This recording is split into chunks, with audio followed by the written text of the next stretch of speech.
Greetings and salutations. Welcome to the AniMa podcast, your ultimate hub for all things anime and more. This is episode 143, and we're about to unleash a whirlwind of excitement. Join us, empowered by AniMa We Studio, as we dissect the latest in the anime realm and deliver our unfiltered take on the news that's buzzing. Engage with us, share this episode, bring your friends, and let's make tonight unforgettable. Meet the extraordinary mind steering the ship at the AniMa podcast, your gateway to the anime cosmos.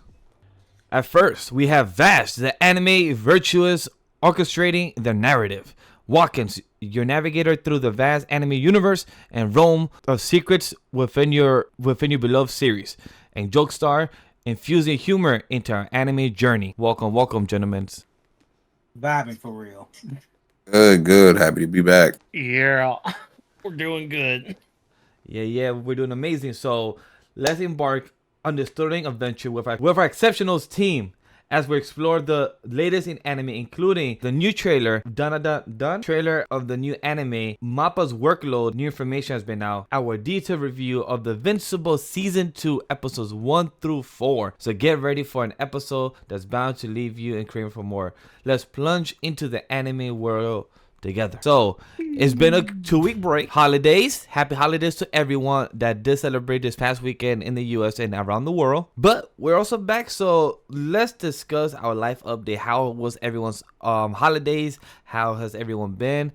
Did you have any excitement weekend? For sometimes you gotta survive and sometimes you gotta live and be the best in the world. I would like to personally say, fuck automobiles. My wallet hates you. What happened to your wallet? I've had to shell out $400 to fix my brakes so far. Oh, damn. So far. Ooh, the keywords there being so far. Exactly. Fuck Like- exactly. Oh God, dang, that sucks. How'd you wait? I don't remember. Was your brakes? Was that an ongoing thing? The brakes on your car, was that an ongoing thing? So at first it was like I couldn't like drive on it at all, but then it got sort of fixed, and then the other side started rubbing. There it was. After the Yep. first issue got fixed, and now like apparently there for the new sensor, some bolt was loose, so it's like my car is running, but my ABS sensor will still come on if that wire starts flapping again. Oh, that's the worst. Ah, dang. That's the worst So when it comes to it's- car problems. Yo, So it's working, but it's annoying as shit. that's me with my No, I car. get that. Anybody can understand car problems or car maintenance because it's a fucking hassle to have these cars. Because mine's a 2007, but it's a pass down. So I was like, hey, it's working, it's kicking. But I drove around for a quick hour and a half to do a quick errand. It's brick in New York. That's one thing I want to say. It's fucking cold out here, my G. Shit. Like, I can stand the cold. But for some reason, feeling 35 degrees out here real quick, it's like my body was thrown off because like yesterday, 2 days ago was 45, 55. And now we jumped to 35. Like, yo, like my body wasn't ready for this. My hands were freezing. I felt like I grabbed my hands because my hands look wrinkly as hell. My car, I turned the heater. It's crazy when you have an old car because sometimes you'll be questioning, is that, am I hearing a noise because you're old, or am I hearing noise because something's fuck up? Exactly, dog. Yep. Because I was driving like, it huh. and I feel the heater, and then all I hear is like, and I'm like, I hear that noise. I'm like, okay, maybe the heater just, needs a little pump. It needs a little heat up. Like, no. So I still hear that shit throughout the whole time. I'm like, God damn it. Like, come on, car. I just got you earlier this year. Just survive me for another year. And then I will scrap you. I will save you up. Just survive me for another year. That's why I need you, Robin. And I name her Robin. My first car. So, it has to be the lower. It's like it's morphing. It's like an evolution. My next car will be, Nightwing or something like that. So, it starts Okay, out, alright. Robin, Nightwing, and then maybe Batman or something like that. See, you said Robin, and my mind immediately went to the One Piece Robin, and I'm like, wait, hold on, is he about to call Robin the the lowest straw hat? That Were we could about work. to have That could a work too. dialogue here? Robin 2 could work too Mm. because my car is like a little like baby or coral blue. And if we remember, like Robin used to have the coral blue outfit before. I think it's like a blue jeans and everything. So technically that could work too. So hey, it works both ways. So you can see as a female and male type of car, boom, it works both ways. Yeah, I well, like let the me know when Batman I can Robin start look. slandering Nami. Bo Oh, Hancock and oh, Robin yes, is the best please. too, I would say. Hey, I love Nami and everything, but hey, if all you care about is money, how can I know I could trust you gonna leave me any day, with girl? So like Robin and Bo Hancock, they're the best two, best wives. I'm gonna keep it real with you. The only characteristic that Boa Hancock has that's redeeming it all is the fact that she's got knockers the size of Pluto. She ain't got no character otherwise. And But she's if in charge that's of an the case- island. And she's in charge of an island. Okay, and how much you know about that damn island? She also kicks cats and puppies and like. I'm sorry, I can't let that. I can let some things slide, but you're not gonna kick something that's like almost like my baby girl right here. No, That woman got You're not doing titties and that. issues, and so do my ex. She not special. I see. Dear Oh. God. We went deep there. But yeah, Don't make me go deeper. we could get in the emotions out here, but hey. my. How did everyone enjoy this past weekend of the Thanksgiving holidays? Did everyone at least had a good time, ate good food? How many leftovers you had? Because I'm on my 5th day. I still got leftovers. I'm going to probably be done by tomorrow, Thursday. Still with the turkey sandwiches right now? I've made a couple turkey sandwiches, and those were bangers. Good. I have done Excellent. like teriyaki sauce, and one day barbecue sauce, and another day different stuff. So, try to change it up. My leftovers leftovers didn't make it past day 2. My leftovers didn't make it to day 1. Damn. I got home, hit a little herbal medicine, and was like, yeah, I'm finna fuck these up. They was gone by like 2 a.m. Damn. Ain't stand a chance. My family and guests came over. We had like 10 people or so. And we made enough food for like people to take food home, and they have leftovers for like 3 days, and me and my girl have leftover for like 5-6 days. So we made enough food for maybe like 25 people or like maybe 30 people to actually eat. So like that's great. Like I had a good Thanksgiving. I believe it was my 3rd or 4th hosting, and I feel like this has been the best one. Cause I wasn't stressed about it, cause I told myself I'm gonna treat it like a potluck. So if people are late, they're late. If people don't come at 8, that's fine. We move on. Cause like I didn't feel like I said it at time, but I knew that time wasn't gonna be the correct one. In my head, my actual time was like 9, and it came out to be correct. So I was like, I told everyone, hey, we're gonna start eating around 7. Told people to arrive around 4.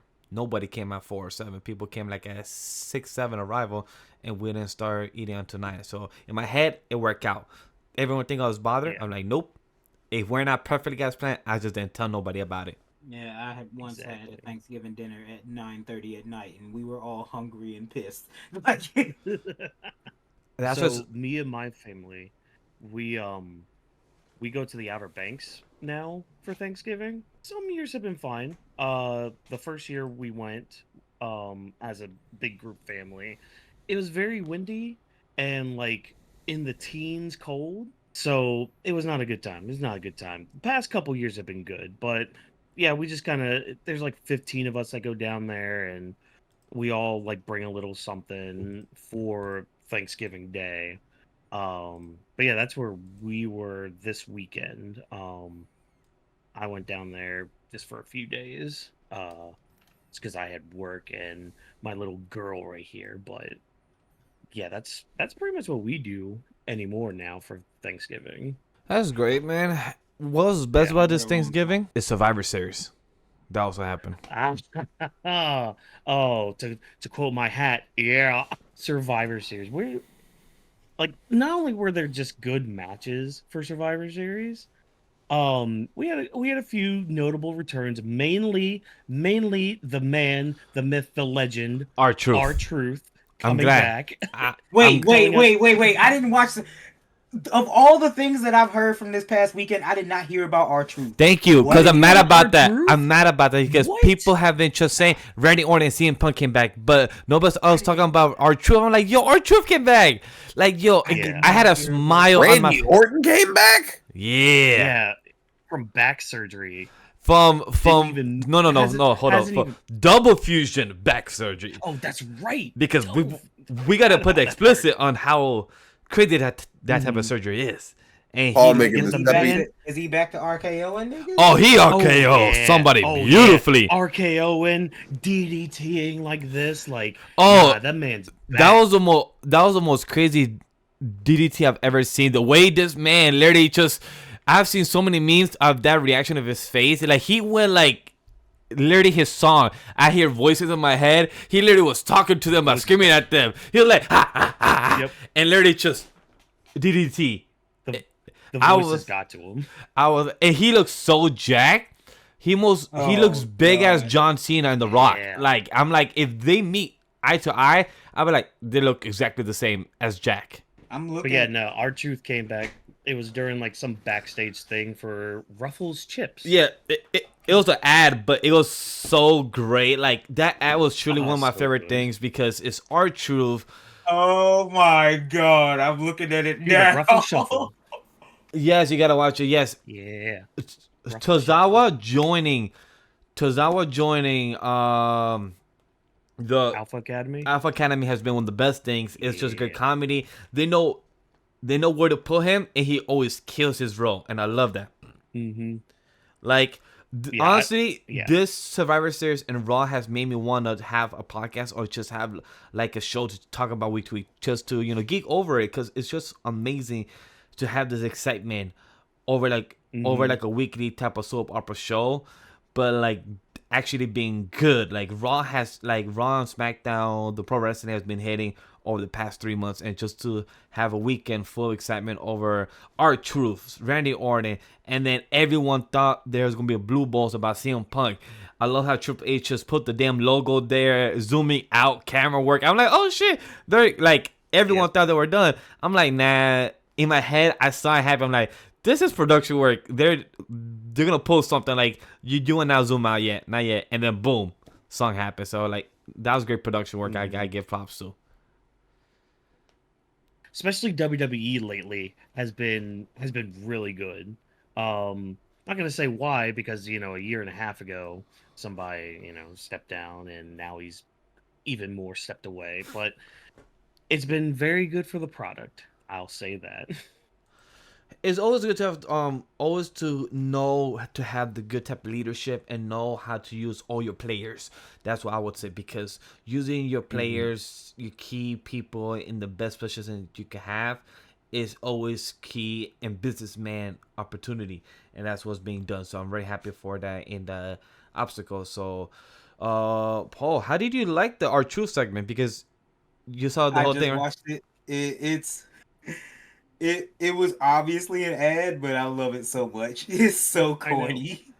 It was corny because he said like, Tozawa, do the ruffle truffle. Like, okay, they're literally pointing towards the literally chip, but also saying it as an ad, and then Tozawa also is giving us a comedy. Like, I They just literally, came up there like, It's like, yeah. and the way they just I say it, love that's nasty. I'm like, what? Like, how? But it's just the way they just give that comedy for it. It's just amazing. It's the right type of corny that I love from the WWE. Same. Yo, trust me. Oh, yeah. They've been hitting it every single week. Like, I love it. They've been doing fantastic with it. And I hope much more for what's coming and what they're cooking for, because it's going to be very interesting with Randy, CM Punk, and like Raw has a stag team, has a stag roster now more than ever. So very curious about that. And the way he just RKO, yo, Paul, if you haven't, see the clip for Randy Orton RKO at War Games. I was just turned on the clip of him entering in. Oh, the way he enters, yeah, then nice. it just goes zooming on the Man. camera like, hi, and just walks away. Quick little thing though, man. I was hoping there was a cash in the middle of that match. I was hoping that was gonna be it. Like, dang it, it was right there. But I no, wish no, they didn't do it because it's fine. We'll wait. But I will just to not will kind of interrupt. I would like it to be known, Rhea Ripley can Rhea rip me in half. There's a reason she's mommy. But there's a reason why Randy's daddy. That part. Yo, I was What the waiting. hell y'all got going on, bro? Yo, we're talking about Survivor Series and about Rhea Ripley here, all right? Oh no, I've listened to everything you said. It's just all of it's just throwing me for a fucking loop. Wait, did they double up a ring for a cell match or for a cage match? Oh, you haven't Oh, seen it. so that's War Games. It's a special stipulation that you have 2 rings for it. Well, that's insane. Yeah, so it starts off the match starts off with 2 guys, and then each like so after 5 minutes, teams start coming out one by one. So like let's say the heel team has the advantage for the match. The heel team guy will come out after 5 minutes, and then after like 3 minutes, because they change the time, each other team member comes out like off of each team. Um, and then once all team members are in, that's when the match officially starts. And that's when you have either pinfall or submission. The whole thing's no disqualification. Yeah. You can throw weapons in. Now the only kicker is if you escape the cage, your team forfeits. Yes. Yeah. But yeah, The so it's RKO that I just seen. you saw that. You saw that. Everyone was one of them. Everyone, Jay's Uso's reaction was my favorite because he was literally watching it. It's just like, he's about to do it. He's about to do it. Like, his reaction was me. I'm like, I literally stood up from a chair. Amazing. My last thoughts on this is literally enjoying Raw and Survivor Series. Like I was telling the guys behind the scenes, enjoying this off air and with my wife. She's watching it week to week. It makes the experience more, and also talking to people more lately. Where 2 years ago I was never like this back into wrestling, and like I would just hear information throughout Twitter or see new stuff or who's back or what happened. Crazy champ Roman Reigns still champ, fucking useless dudes never working. So for that to be the case, that I'm actually enjoying pro wrestling and with friends, with my partner, is one of the best experiences I could say that when I used to watch wrestling back as a kid. So it's back to now seeing how much I love it now and just have this type of moment with it is amazing. So that's one of my favorite things over the past 2 weeks that I can remember. I've watched a lot of other stuff but we will discuss about that later. But other than that, that's how my past 2 weeks been. How about you guys? Any last things on Rome? You got any energy that you want to say anything about the past 2 weeks of how you been or Thanksgiving overall? I've been chilling, man, for the most part. Dealing with a little bit of congestion, sickness here and there, but for the most part, just been watching content, try to consume and catch up, you know? All right then. So for that to be the case, let's hang on to our next segment, the Otaku Big News and Buzz Central, the pulse of our Anime Lady podcast, and get ready to dive into the latest buzz, hottest news, and our spirited opinions on everything entertainment. So the first things and one of the most biggest things that we should talk about is we always hear in the West here in the US about how our workforce in the production industry sucks ass. As example, while we had a strike for 182 or 114 days, roughly around there, over this past 6-8 months that we had a strike here for SAG and the writers. It's the latest news over the past 2 weeks that we have a NDA information being signed from the workforce of MAPPA over in Japan and discussing how they've been overworked, they don't get to go home, the hours, they don't get to finish sleeping, eating, anything like this. And this is not the first time we heard this news since earlier a year and a half ago, a year ago, we heard this for Attack on Titans. The animation once it moved from Studio Wit to Studio Mappa. So now we're back to more workforce and no contracts from Mappa overworking their animators.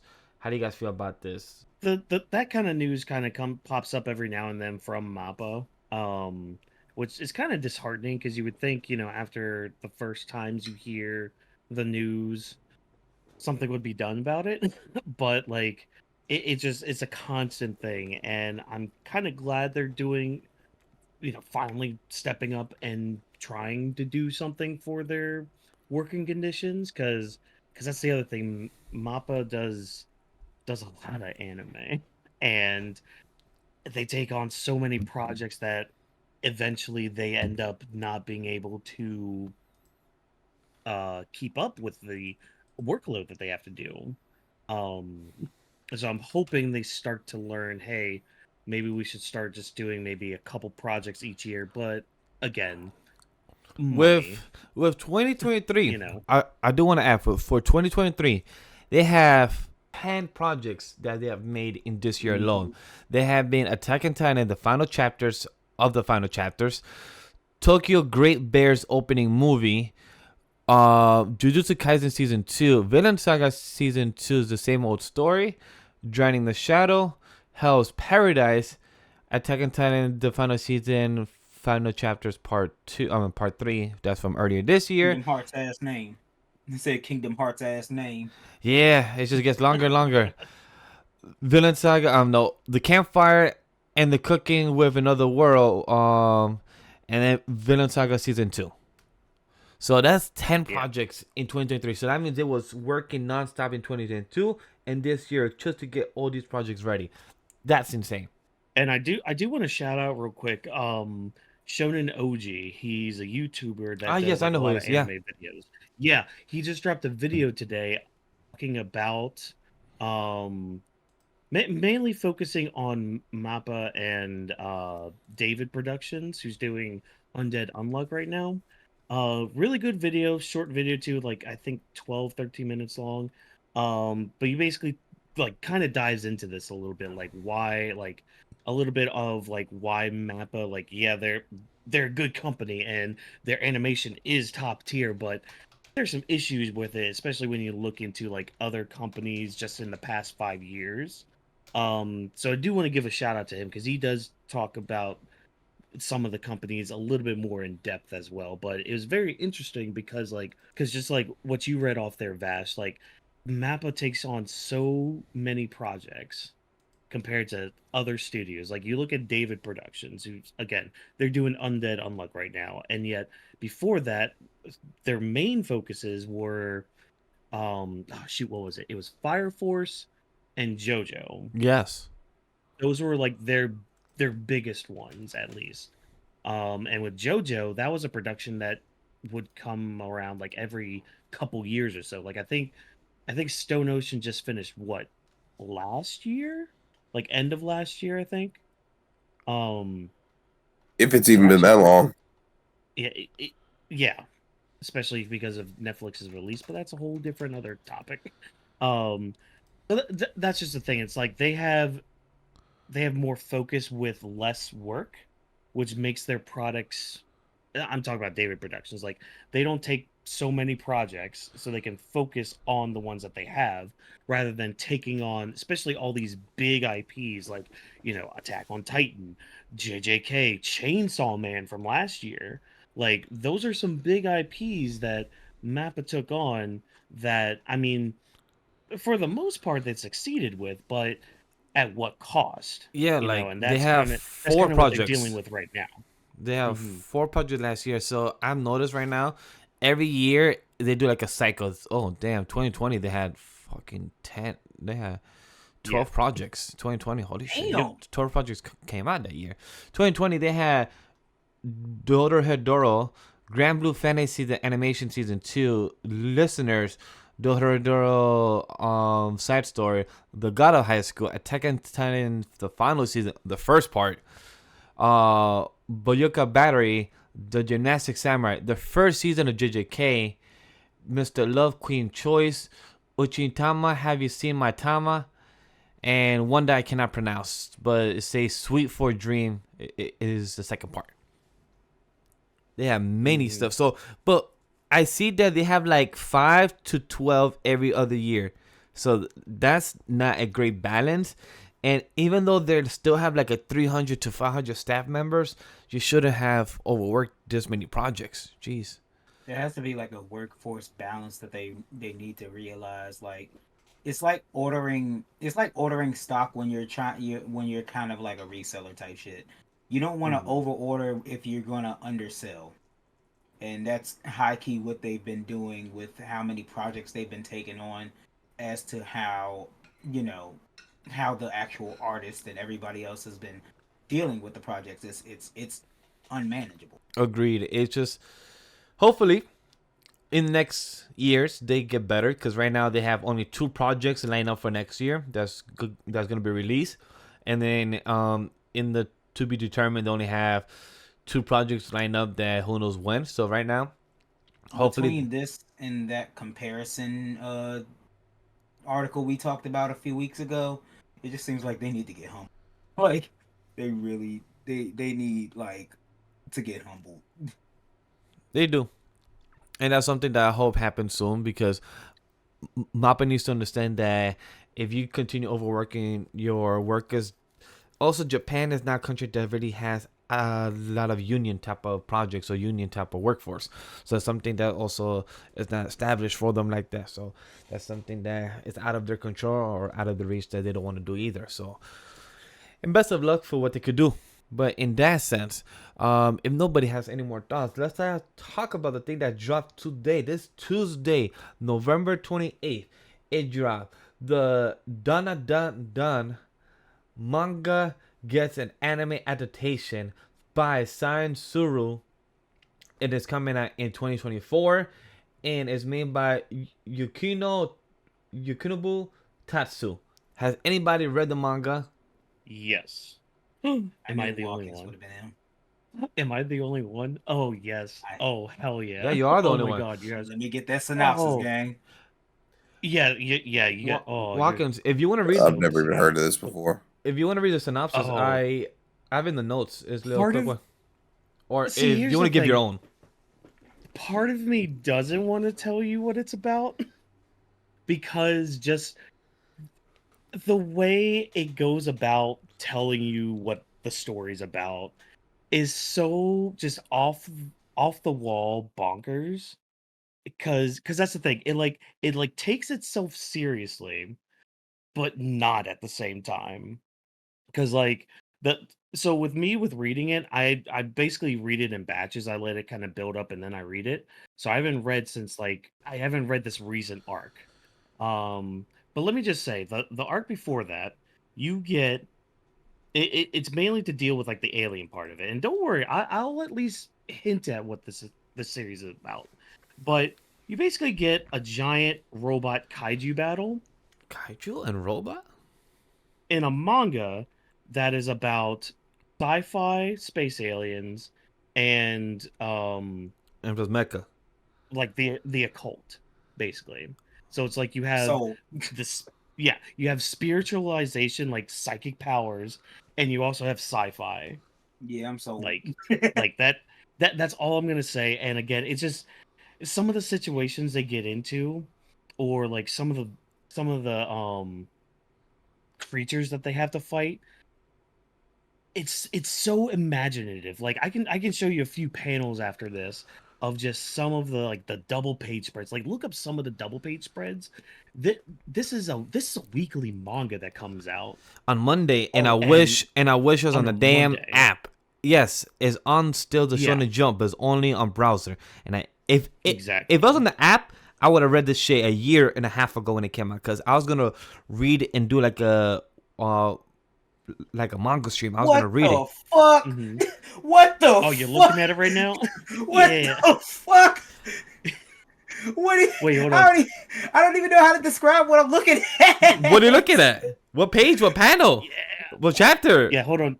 Put it in the chat real quick if you can. Yeah, send the Alright, link because give me put I it need to know which one you're looking at. in the chat so I could look at too, so we could all have some reaction towards. Because I'm like, 'Cause, what are you like, looking at? Again, Okay. this series, it's bonkers. It's really good too. Like I say it's bonkers, and you might think, oh, it's a comedy thing that thinks it's serious, but nah, man. It's got some really good writing in it. Some characters that are what's a good word for it? They're very Oh. likable characters. Can you put it in? Um, Can you put it in the channel and then the messages? Because if I open it, it will be seen on stream. Oh, okay. There's a grandmother in there that is. Um. Yeah. It's Oh, you guys are gonna love it. yeah. You guys are gonna love it. Yeah. Oh, I know what this one is. The Oh my fucking God. laugh. Yeah, same thing. I don't even know what to describe it as either, because I'm looking at it, I'm like, Mhm. ¿qué? Like, ¿cómo? I'm just Yeah, looking through different exactly. screenshots, and I don't know what I'm looking at ever. What the fuck? So look, so Hmm. Watkins, would you want to read the description I have there to maybe give us a bit maybe it Let's might give see. it a bit of understanding, because I still read the description earlier and I still Yeah. that shit don't even Why help. are they getting chased by a giant crab? Why? Oh yeah. Oh, don't worry about it. Don't ask questions. All right. Let's see. Okay. All right. I'll read this. Yeah. Screw it. I'll just read it. All right. Viz publishes the manga in English and it describes the story as so. A nerd must fight powerful spirits and aliens, all vying for the secret power of his family jewel. So who better to fight alongside him than his high school crush and a spirit granny, Momo, Ayase, and Okarun, which is a fun nickname when you find out why he's named Okarun. Oh, that's his name. Oh, okay. Yeah. Momo is the girl that Oh, all right. yeah, she's like the main girl. Where were we? So yeah, they're on opposite sides of the paranormal spectrum regarding what they'll believe in and what they won't. Their quest to prove each other wrong leads them down a path of secret crushes and paranormal battles they'll have to participate in to believe. Momo strikes up an unusual friendship with her school's UFO fanatic, whom she nicknames Okarun, like we just saw, because he has a name that is not to be said aloud. While Momo believes in spirits, she thinks aliens are nothing but nonsense. Her new friend, meanwhile, thinks the exact opposite. To settle matters, the two set out to prove each other wrong.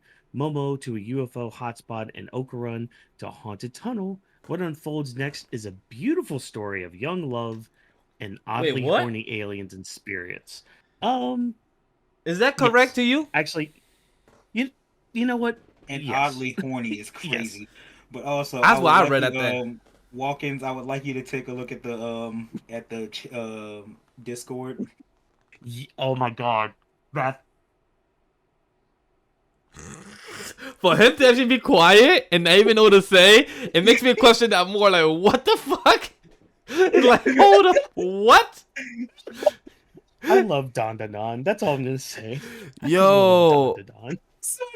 one of my favorite series that I read in my recent years was Undead Unluck, because they had some crazy shit that my dude would be Yes. saying or doing, and like he learned.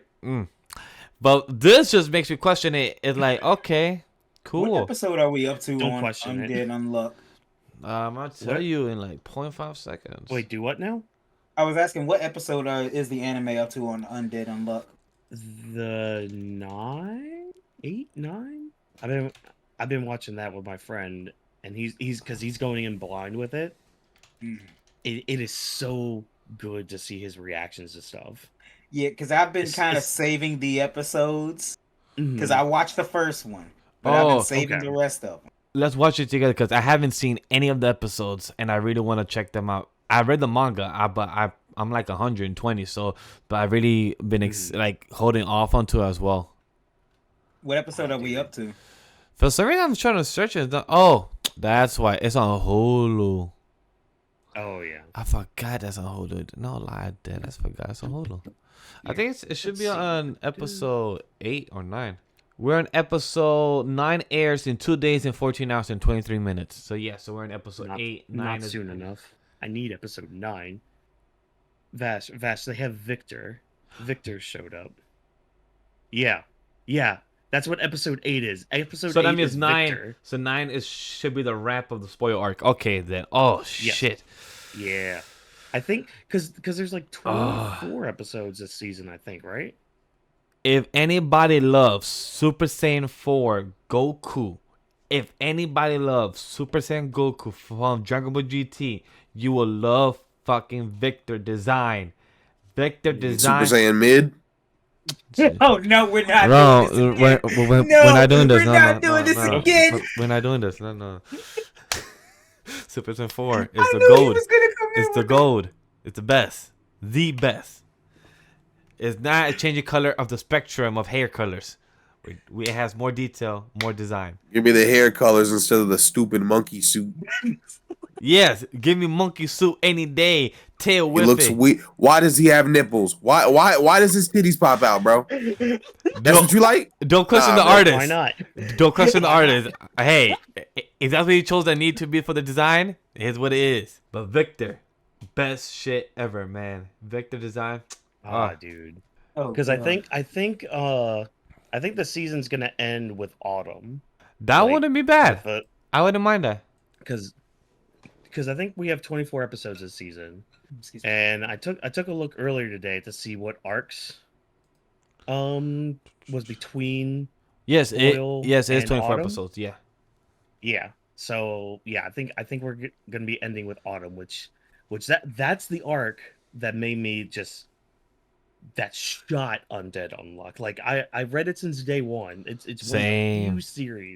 one of the few series I've read since day one. So I'm excited. It's gonna be amazing. But I love how we spoke about the manga. I love how we spoke about excitement for Dandadan. But how did everyone like the teaser trailer of the 44-second? I fuck with it. I don't know thought why. it looked insane. I don't know why, but I like the gag when the anime character is running and it looks like he's running forward with his body more than his legs. It's just great animation. It just shows great comedy for it.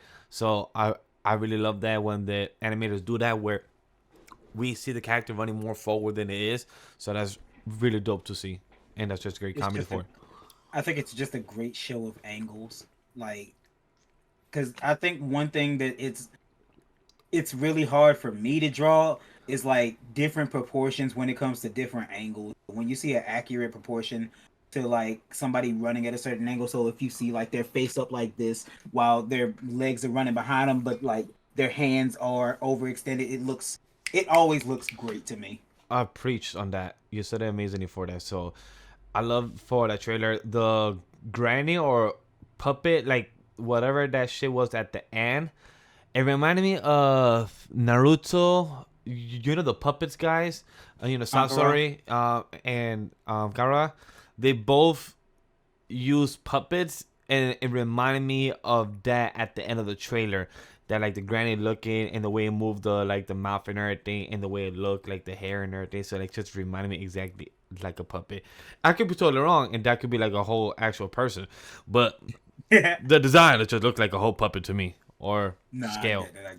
I was saying that, am I off or close about the character being a puppet or granny type of thing? Which one? The woman with like the crazy eyes? Yes, I believe so. Yeah. She is a granny. She is a granny. But that's all I'm going to say. Copy. So you're not crazy, but she's a granny. That's all I'll say. So with that being the case, does anybody else have any last thoughts about this trailer of Dandadan or about MAPPA overall, or any news that they felt like we should probably highlight or talk about? Nothing about MAPPA because it just seems like they're in a constant fumble.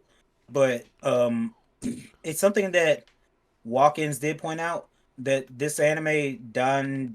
It's another Bobobo type situation with this dumbass name, but Yes. but Walk-ins did point out that it's done by the same people who did the Scott Pilgrim anime. Yes. Mm-hmm. Is it, I also And- discovered they did a few other things too. Oh, what else Like- did they do? Well, the first thing that comes to my mind, because it kind of blew my mind, they did the food chain episode of Adventure Time, apparently. What? Yeah, that shocked me too. Because my one friend was telling me that this morning. He's just like, dude, they did Adventure Time. And I'm like, wait, no, they didn't. They didn't do one of my favorite episodes with the song that keeps getting stuck in my head. they did also Did Star Wars they? Vision. Mm-hmm. They did one of the some Star episodes. Wars Visions. They did one or both the seasons of Konosuba.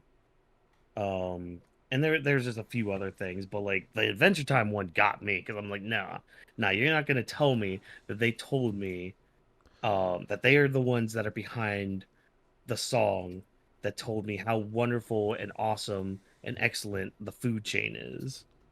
It's like, nah, you're not telling me these people are going to be animating one of my favorite manga right now. They also did That's come on. awesome. Devil May Cry Baby. Yeah, that's the other one. Oh, They also did. If anybody have not seen Ride Your Wave, it's a beautiful movie. Highly recommend it. Ride Your Wave. I believe on Amazon. It's a great movie. It's a great sad love story. But you know how Japan movies be doing fucking like sad stories that's how but fucking beautiful. It pull your heartstrings and then makes you want to cry at the end. This is one I recommend.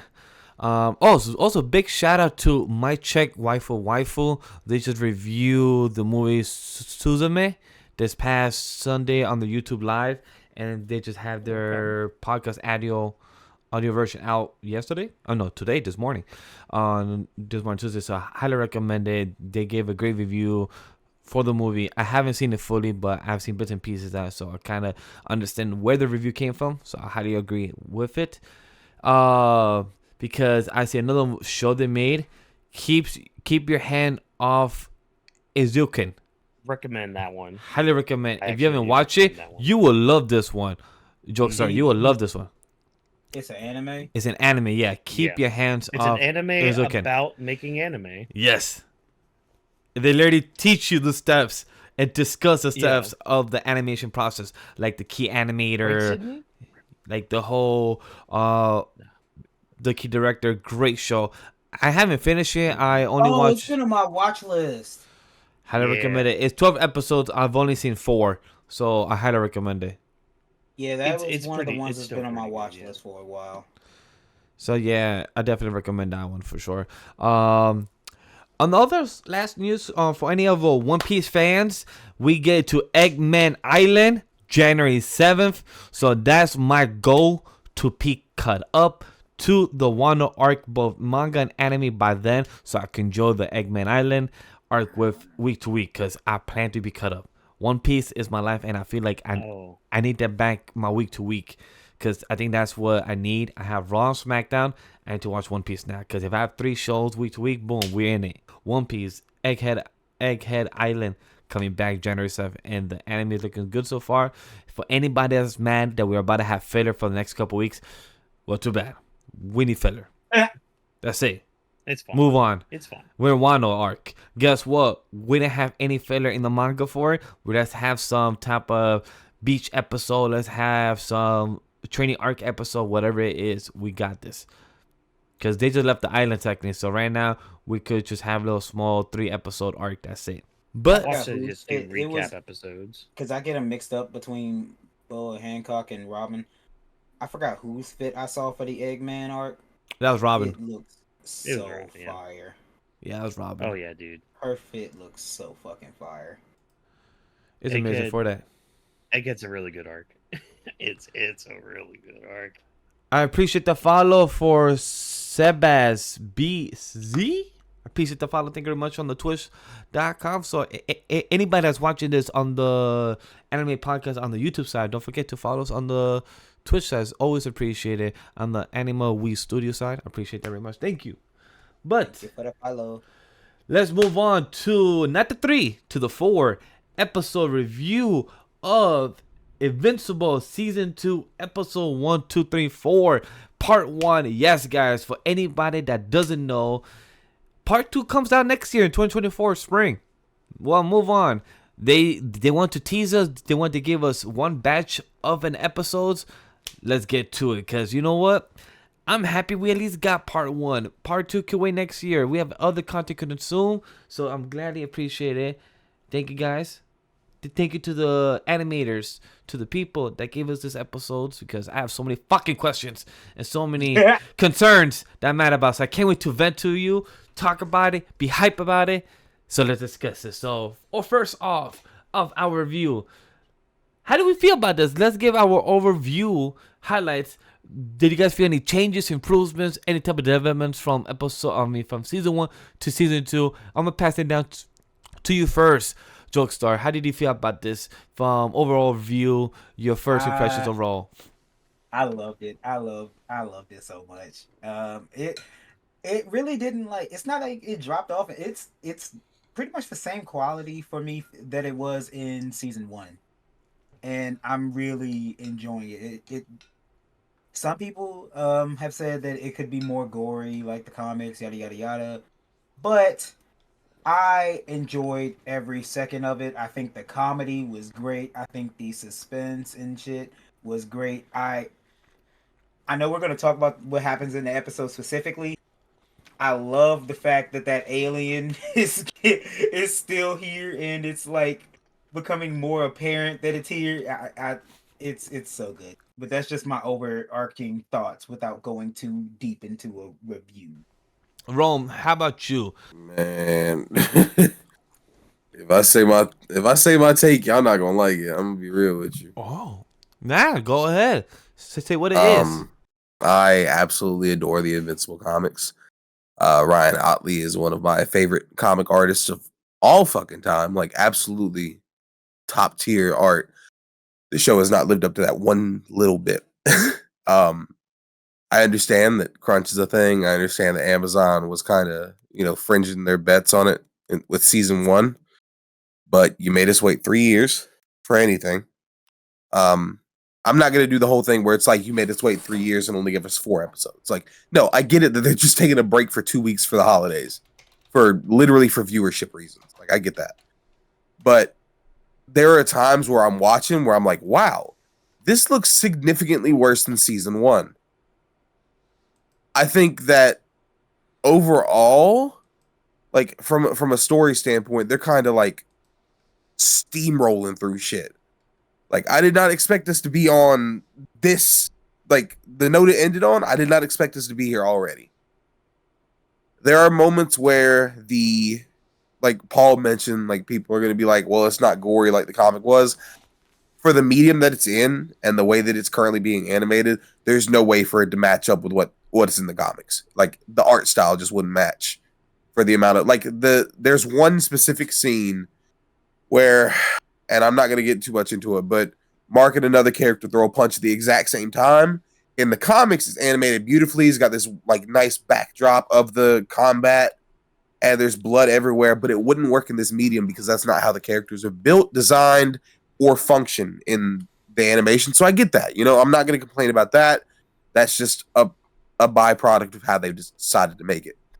But some of the performances have just seemed really phoned in. Like, I can't remember who it was exactly. I think it might have been Cecil, but he was having a conversation with either Donald or Debbie, and just the way his lines were read was like, yeah, this is one take. I think it was a conversation he had with Debbie. It was like he definitely did this one take and did not care. And there's a couple of different people that, like, I like Jay Farrow. I think Jay Farrow is a very nice, like, comedian and whatever. He was on SNL. He does amazing impressions. I'm not really liking his voice that he's using for Bulletproof. Like, something about it's just not clicking for me correctly, and I don't know if he's doing a little bit too much of an affectation of, like, a hood nigga, and it's just, like, kind of throwing me a little bit. I don't know. But, like, I'm still enjoying it. Like, don't take this as me saying I'm not enjoying the content. I think that it's a bad show. I am absolutely having a wonderful time. Mm-hmm. I'm noticing things that you would think would be a little bit better considering it's coming from one of the richest companies in the world, Yeah, but all in all, I'd still give season 2 a 7.5 out of 10. I'm thoroughly enjoying it so far, and I think they're gonna stick the landing just fine, regardless of my critiques. Just because I know the arc they're building up to, and I will say, considering we only have 4 episodes left, they're definitely not diving into what was established in the first 2 episodes of the season at all. Like, there's no way they can do that. Oh, definitely, hell no, definitely. But season 3 is 100% going to be the culmination of all that. So that's going to be nice to see. I appreciate it, yeah.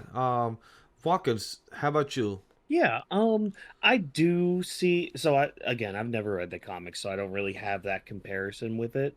But I have noticed, like, kind of some of the things that Rome has mentioned. Like, there have been, like, some animation bits where I'm just like, that didn't look too good, or there were some performances, like, I think it was Cecil's conversation with Debbie, where I'm just like, okay, that performance could have been better. But, like, I think the main characters, like Mark, Debbie,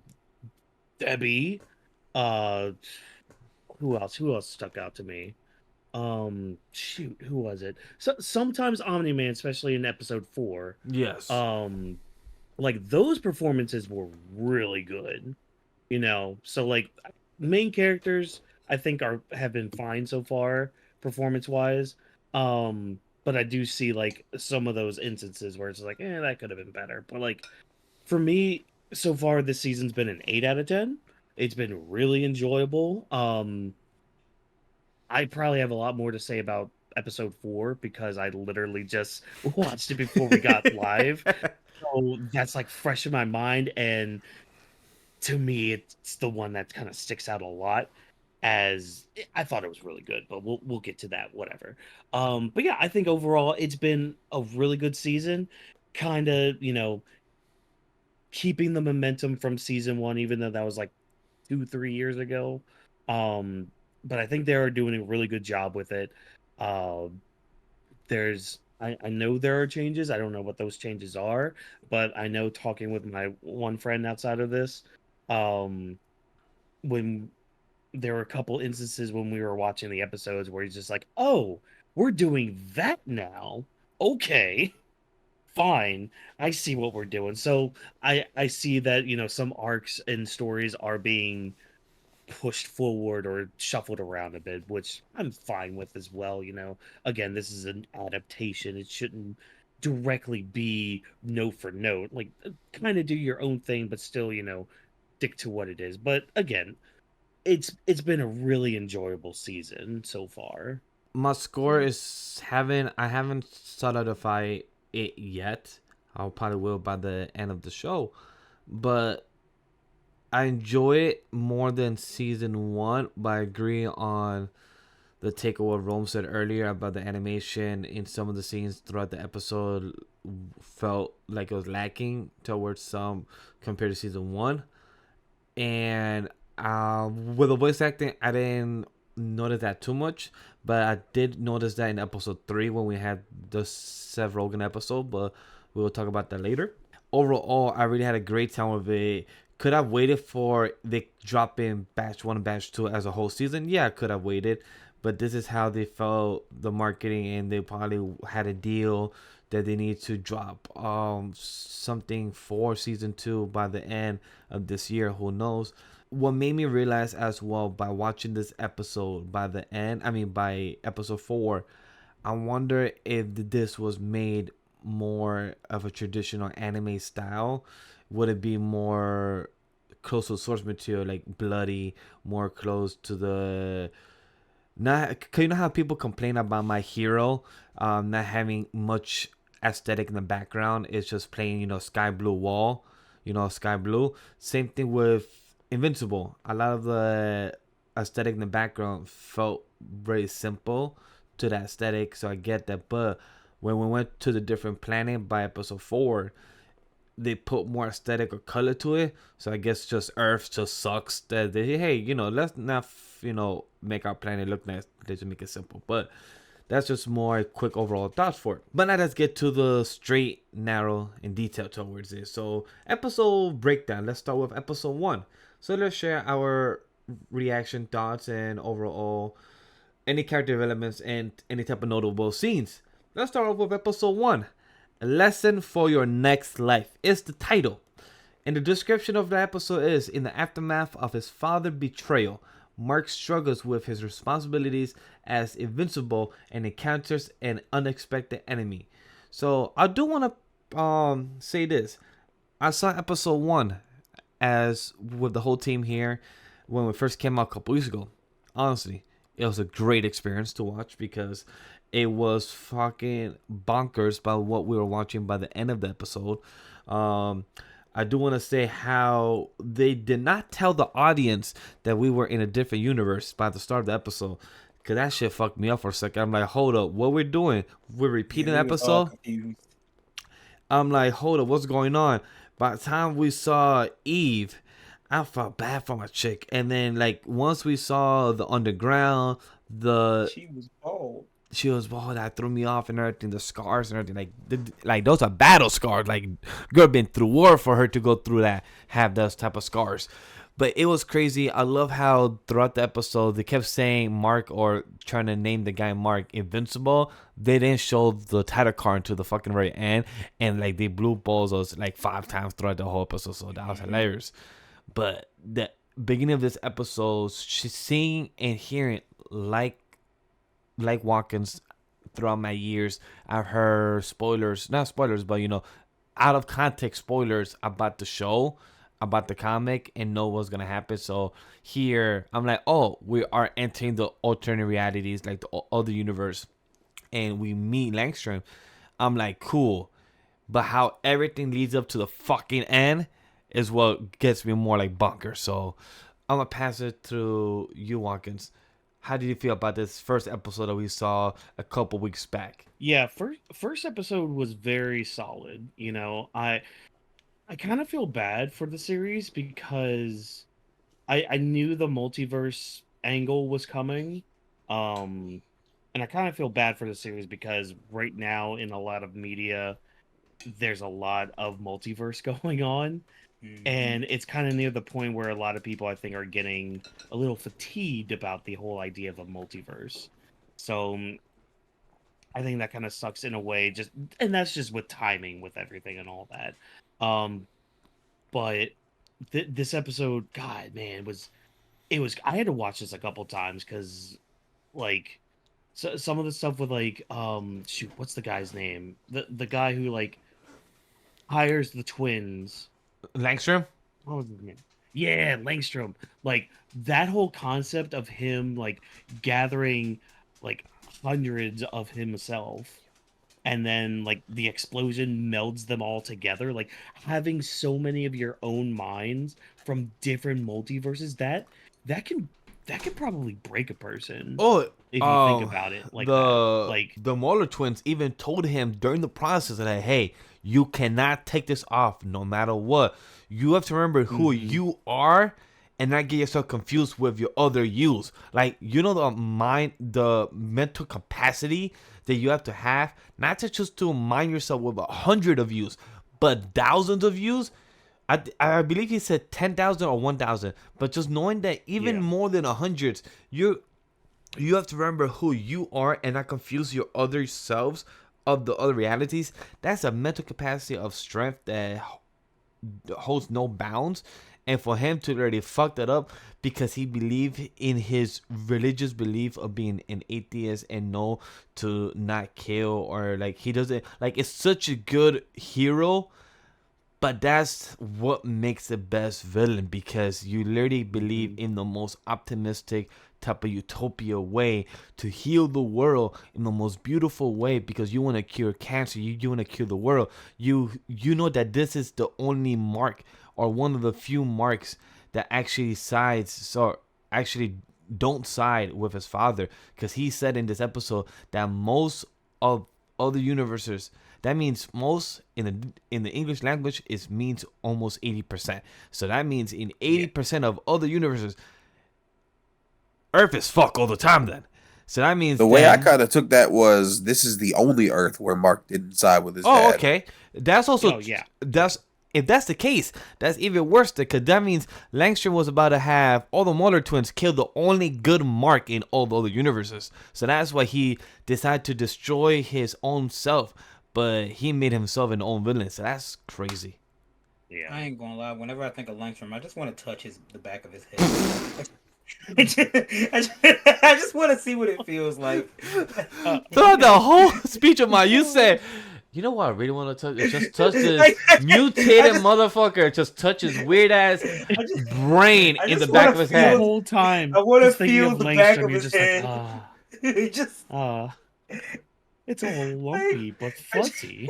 Exactly. Like, does he still grow hair follicles out that bitch? Like, I gotta know. Well, you gotta ask him. Like, little stubbles. Well, you gotta ask him in episode 4, because in episode 4 he looked like he got some type of time to literally clean himself up. So I guess you gotta ask that version. It's funny that you mentioned the Mahler twins thing, because I mean we'll circle back to it, but I like how they end with the Mahler twin stuff, because it's like at first in that episode you're just like, oh, they're going back on their own beliefs, but then it turns around and you're like, oh, good. good. That was my favorite Good callback writing. to the first season.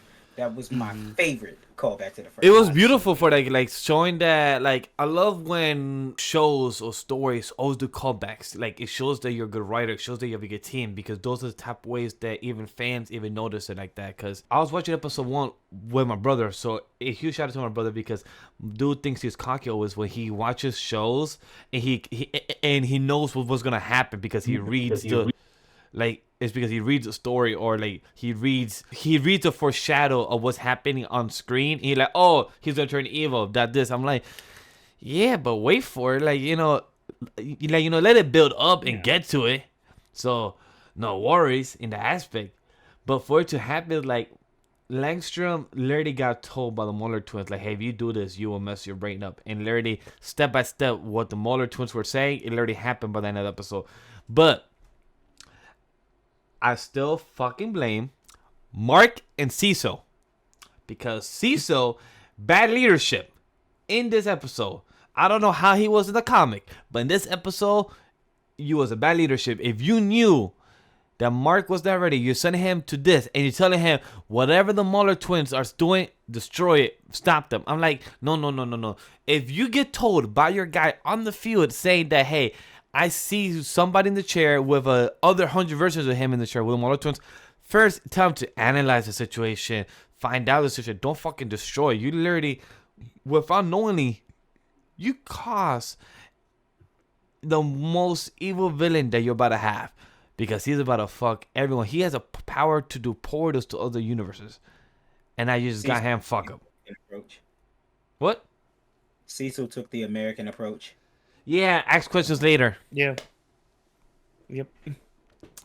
But it was just like I blame both Mark and Cecil because even Mark knowing, like, yes, but if you're looking what you're looking, I get it that you don't wanna be like your father. You're afraid that what happens with your dad, you're gonna happen with you. But that's not how it works, my guy. You gotta man up, you gotta do what you gotta do, but you can't just listen and just go in and fight without analyzing the situation. Yeah, in a way, he's kind of overcompensating for not wanting to become his dad, which, you see that in a lot of media where it's just like, oh, I don't want to be like my parental figure, but oh no, I've actually become them. Oh no, this wasn't part of the plan. I needed to be different. I needed to be better. It's just like, well, your fear in not becoming the thing or not having the thing happen led to the thing happening. So it's just like, come on, Mark. Come on, buddy. You're a smart kid. You can get through this. And I mean, again, you want your characters, to go through a strife like that, obviously, but it's just one of those things where like you're kind of rooting for the character, which a show should make you do. And I think Invincible does a great job of doing that. And this first episode does a really good job of giving us that. What I'm shocked about, I hated how Caesar kept saying, hey, you need to take some time off, go do your thing, go be with mother and everything. Cecil, refurnished the house, made the new house look good, etc. But I did not hear one time to them going to therapy.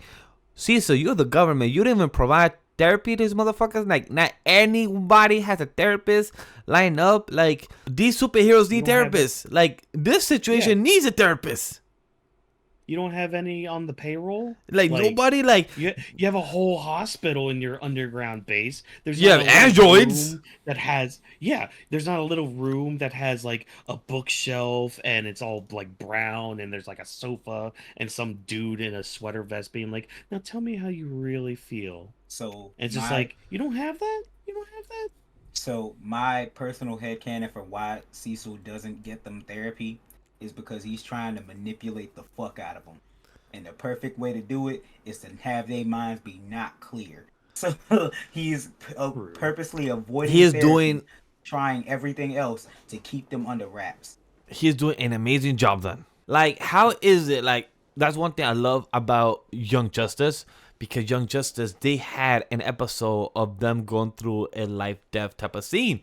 And Black Canary talking to them, Nightwing, I mean, he wasn't Nightwing yet, he was Robin, Aqualad, Miss Martian. Boy had me in tears. Oh, you're talking about that episode? Yeah, I'm talking about the one where Miss Martian kills everyone because they were in a they were like in a test sequence and Oh. everything like that. Mm-hmm. Oh And yeah. one of my favorite scenes of that episode is literally when Robin tells Black Canary that I don't even think I want to ever be Batman or become Batman. And I love that scene because we always have known that about Dick, about Grayson, and about how he feels as Robin and what he feels to become the next line of his own type of path and journey becomes Nightwing. We know that, but we barely see that in the cartoons or animation. We only see that in the comics. But to see adapted footage as just that one scene, as him as my favorite character, to see that and be told, and I love that because these type of things are true. We need some type of superheroes to have also therapy because they go through life-threatening shit. So for this Invincible to not have that, I question. I'm like, okay, you keep telling them to take the day off, you keep telling them to go do your thing, but you don't even provide them like any type of help. Like, all see is a girl Debbie just breaking down mad times and drinking like 3-4 bottles of wine. Bruh, the whole creaky or non-closing cabinet bit, it was so Oh beautiful god. Yes. because it just shows how one minor inconvenience can just cause an entire Breakdown. crush of a person. Especially if you've been bottling those emotions up. Oh, Mhm. Like, because that's the thing. That's the thing. That one little thing, that one little just cabinet not shutting right, or like your table getting stuck on the rug when you're trying to move it. You know, like just You that getting your one belt little caught thing in the can door set handle. you off. And it'll finally just open the floodgates. out So you of can finally let all that out.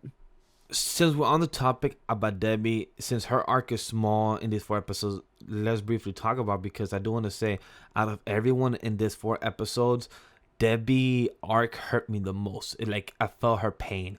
I felt her pain of sadness. I felt her pain of not able to talk to anybody, because she's the one that if she even brings up that her husband's Omni-Man, like she was in episode 3 or 4, was the in a therapist in the group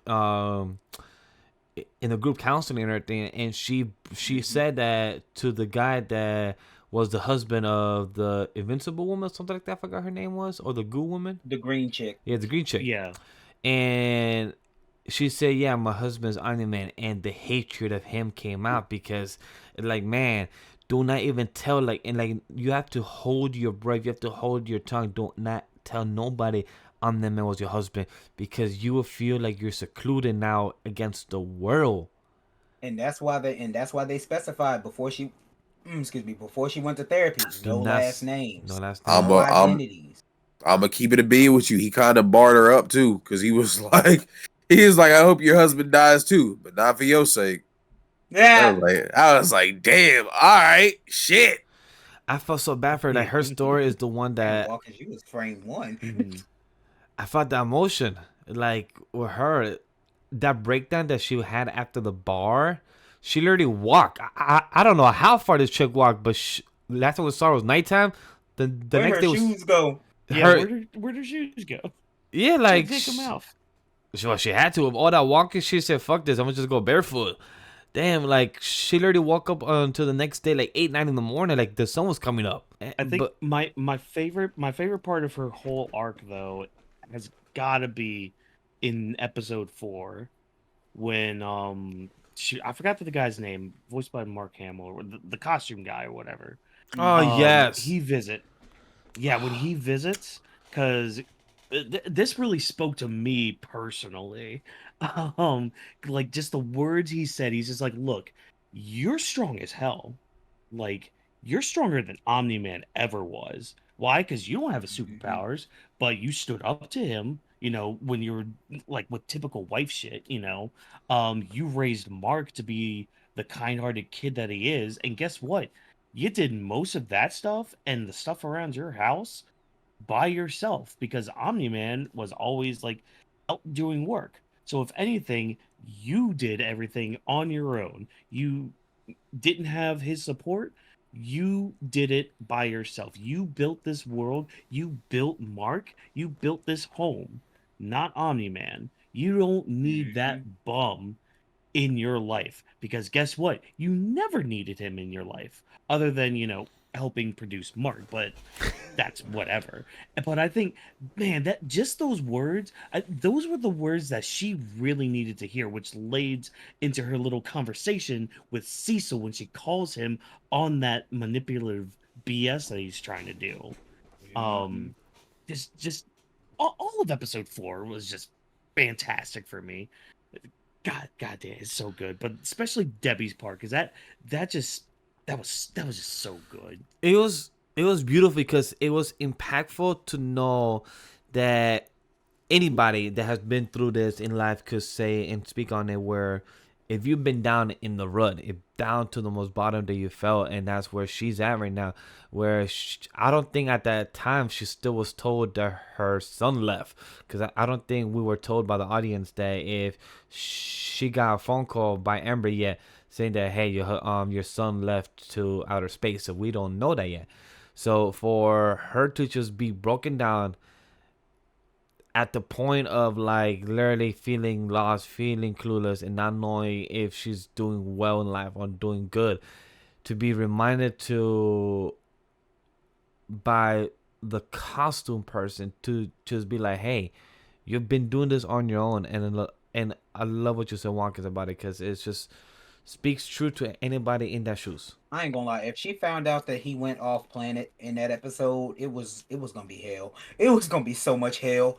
Oh my god! If she found out that he was not on Earth, oh shit! That realization is gonna kick her in the jaw. Just wait until she finds out who he met, and that he has a half sibling. If the half sibling's still alive by then. Oh, imagine your husband commits mass murder and then goes to beat alien bug cheeks. That fast reproduction system. But that fast growth. That's episode 1. A lesson to your next life, and the wrap about Debbie's story arc. If we're gonna add any more details, does anybody have anything to say now? If it comes up, we can bring it up later. Let's discuss on episode 2. In about 6 hours, I lose my virginity to a fish. It's a summer break for Mark and his friends, but the supervillains don't take a vacation. Mark is forced to face the consequences of Omni-Man's double life. How do we feel about the fish actually being the queen and actually being the ruler of the kingdom of Atlantis, and not just, chilling with power? Hey, listen, Doug, you should have just beat the fish cheeks. It honestly would have saved you a whole... Dead ass. I'm like, my dude, you made this all complicated. You kill like 20 people, like 20 fishes out here. You literally kill like the saying how there's many fish in the sea. Not anymore.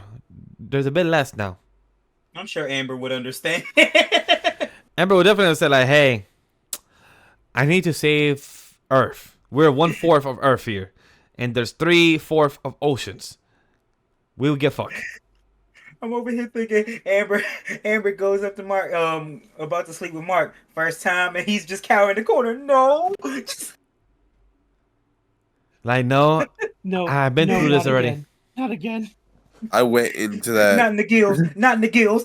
I swear to God, I went into that episode fully expecting him to fuck a fish. I thought too. I literally thought about that episode like, hey, this is about to happen. It's about to happen, but no. And then Cecil just say, oh, this ain't happening, I'm gonna throw missiles. I'm like, boy, you do such an American thing. Ask questions later. You literally say, hey, I'm gonna send missiles. U.S. government, baby. Yeah.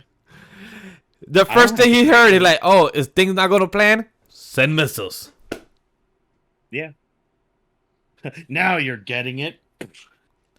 I was just so thrown off. I'm like, and then I love this scene as well when Mark gets reminded by what he remember about his mom being told is that he gotta choose his own path. He gotta choose what he wants to do. He gotta choose how he wants to be a hero. So I really love that while he goes swimming away to remember like, hey, She's just telling me to leave, but this is not the right thing to do.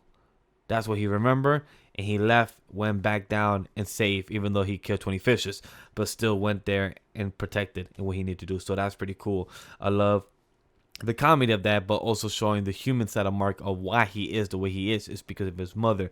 His mother is like his lightning rod, his anchor right now at the moment is what makes him more human, and I love that very much for him. Not to change subject on the episode, but like, was this the episode where Eve, um, was this where she fixed that vacant lot or whatever? Yes, I was gonna bring that up. Mhm. Yes. Okay. Yes, Okay, because episode good. 3 was a departure. I feel bad for her too, because it's like, because she's kind of going through the same thing Mark is, but on like the opposite end. Because it's like she wants to do good, but when she tries to do good, it's not doing good. Especially with that vacant lot that she ends up finding out. I don't. Does she find out in episode 2 or was that episode 3? I think it was like the end. Everything's kind of like melded It together. was like all the same. end of episode 3. Yeah, it was all same episode. Because no, Okay. episode 3 was the one with Alan. Mhm. Okay, yeah. Yeah. Okay, so like, because when she goes home to her dad, and he's just like, okay, yeah, you're a hero, but hey, there's a reason that they didn't do anything to that vacant lot because they literally couldn't, or they would all perish and die, basically. And it's like, But okay, your heart's in the right place, Eve. We get that. It's awesome, but like, there's a reason that things didn't happen, and if you had just like tried to figure things out instead of being impulsive, you maybe you would have been able to push things along a little more positively rather than do something good in the moment and then it all turned into crap. it's hard for her to be impulsive when you have a little girl Mhm. and the mom approaching her about this. So she's kind of being guilt Exactly. to doing something good, but not in an evil or negative way. Is that she was Mhm. guilt to push something that she needed to do. And that's like that's the worst part of it too, because it's like, because they had mentioned, oh yeah, we tried to talk to City Hall. It's just like, well, if City Hall had explained it to them, Exactly. then they probably would have been fine. So like, it's like a mix of a whole bunch of not good communication happening, which happens in our world. Oh, who'da thunk it? Having our relatability in our media. Holy crap! But I think it's just really good because it shows that yes, you want to do good in the world, but you kind of got to be smart about it. You kind of got to like look into things a little bit before putting action into it. I think it's also because she didn't know that her powers like had that limit. Mhm. That because essentially, like, I think because the building that she fixed stayed up, right? But it was the playground that disintegrated essentially. Yes. Yeah. Okay, yeah. So she didn't really because she kind of created that playground from nothing. The building messed up too. Oh, Oh, it okay. did? The bit messed up too. Oh, okay. Yep, Oh, because it wasn't up to. oh, damn. Yeah. So she just didn't know that her powers had that limit. It's And because I guess she learned. Thank God nobody died. Because I thought it would have been a major slap to the face if that little girl would have died I was because of that fucking playground. I was waiting to read that newspaper. I was like, all right, cool. They have the pictures of their faces, but not their death. All right, cool. I'm like, because it would have been a heartbroken like slap in the reality for Eve. I'm like, shit, like that really sucks for her. But how did you guys feel about the slap in the reality for in this episode? We've got to bring up about Debbie with the two parents coming over in the house to buy the house, and the way that husband was treating his wife, it triggered Debbie to overreact and feel like she had to respond, where girl had to be That shit caught. triggered me. So it's Yeah. like that was a strong, powerful scene because it was very true for Debbie, and then that's what triggered much later for her to break the door. I mean, to break the cabin door. Yeah, I ain't gonna lie. That whole time I was listening to that husband, all I said was my anger issues could never. Yeah. No, he would have his face would have been caved in. That's all I'm gonna say. Oh hell yeah. Like, In this episode, we also get the revival of our professor, the Dark Seismic. Did anybody care to see our lava dude destroying the mount thingy, the pointed thingy in Washington D.C.? I forgot its name. I love the Washington Washington Monument? Monument. Yeah, the Washington I love Monument. Doc Seismic. He's like, I'm gonna destroy I this love monument, and like, I love it. But the NC also said like, next time, can you stop him before he destroy the another monument? And then Mark like, hey, yeah, it's still good. Then he turns around like, yeah, no, it's not good. I'm sorry. It's fine. It's only a flesh wound. Yeah, just a whole freaking death thing just be breaking. Nigga tried to castrate the world. And he almost missed graduation. Oh, that's right. Oh shit.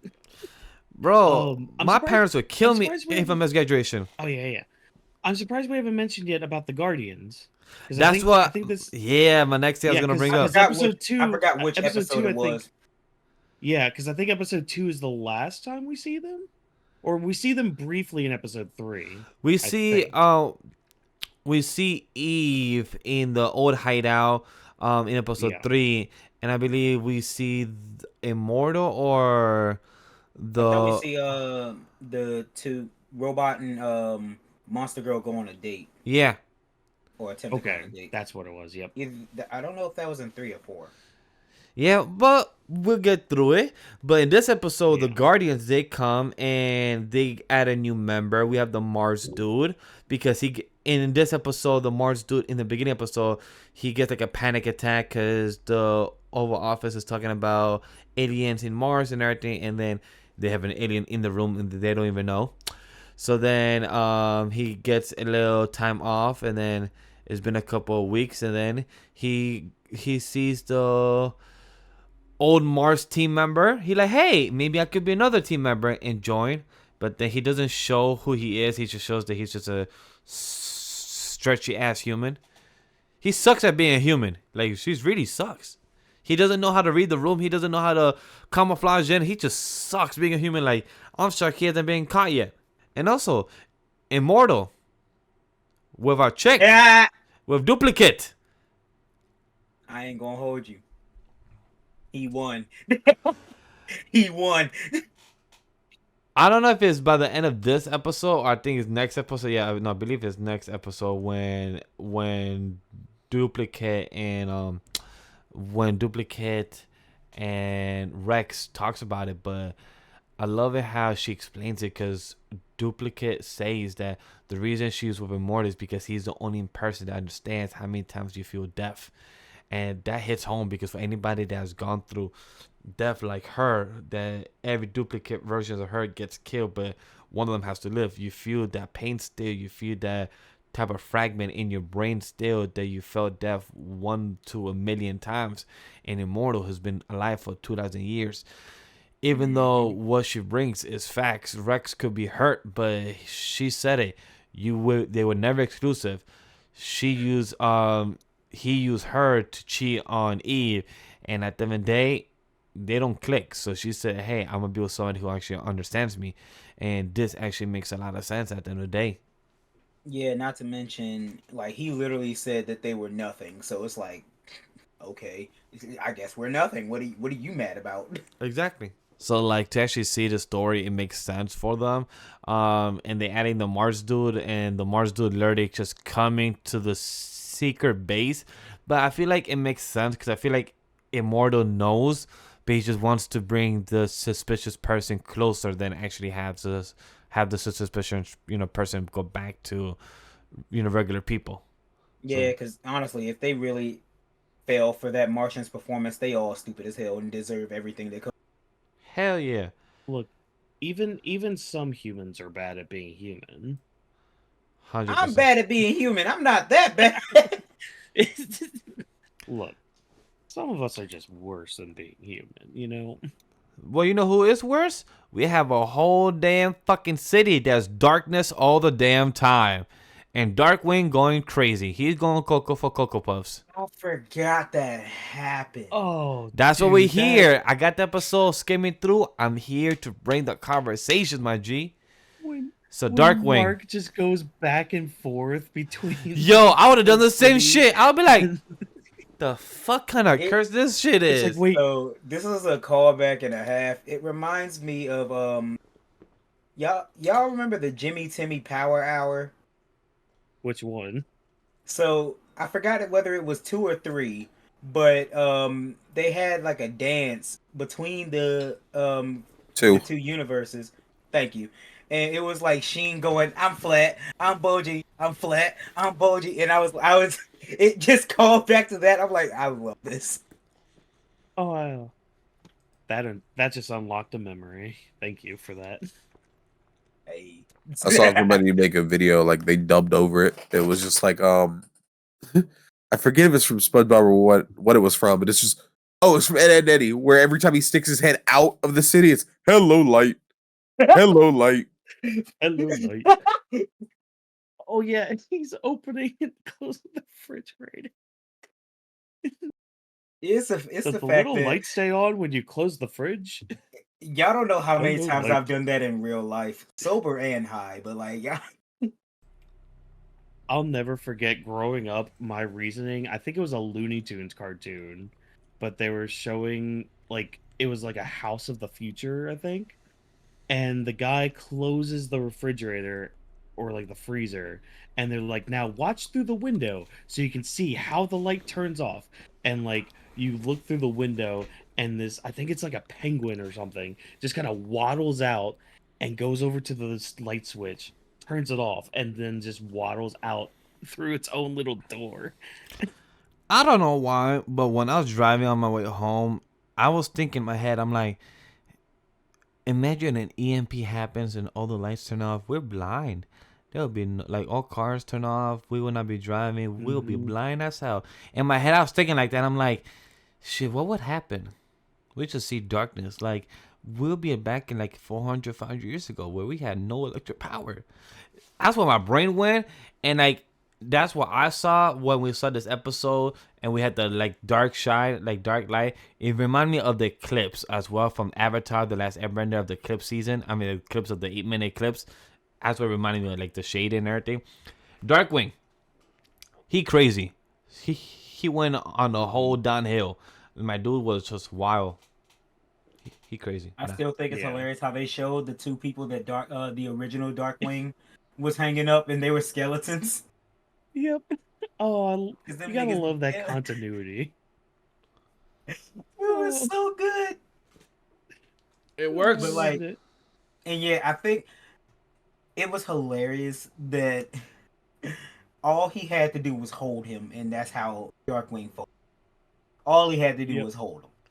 Well, Just when like, nah, I'm you're sorry, not gonna- if I'm in the Shadowverse, which is literally called Shadow Realm. I don't know why I call it like a Shadowverse. I'm like, my dude, this is literally a Shadow Realm. Like this is literally Yu-Gi-Oh! Like send you to Shadow Realm, my G. And I hear a freaking alien type of Kraken. Like we had a whole Kraken coming out here, and Darkwing said, "Nah, I'm outie. This is no."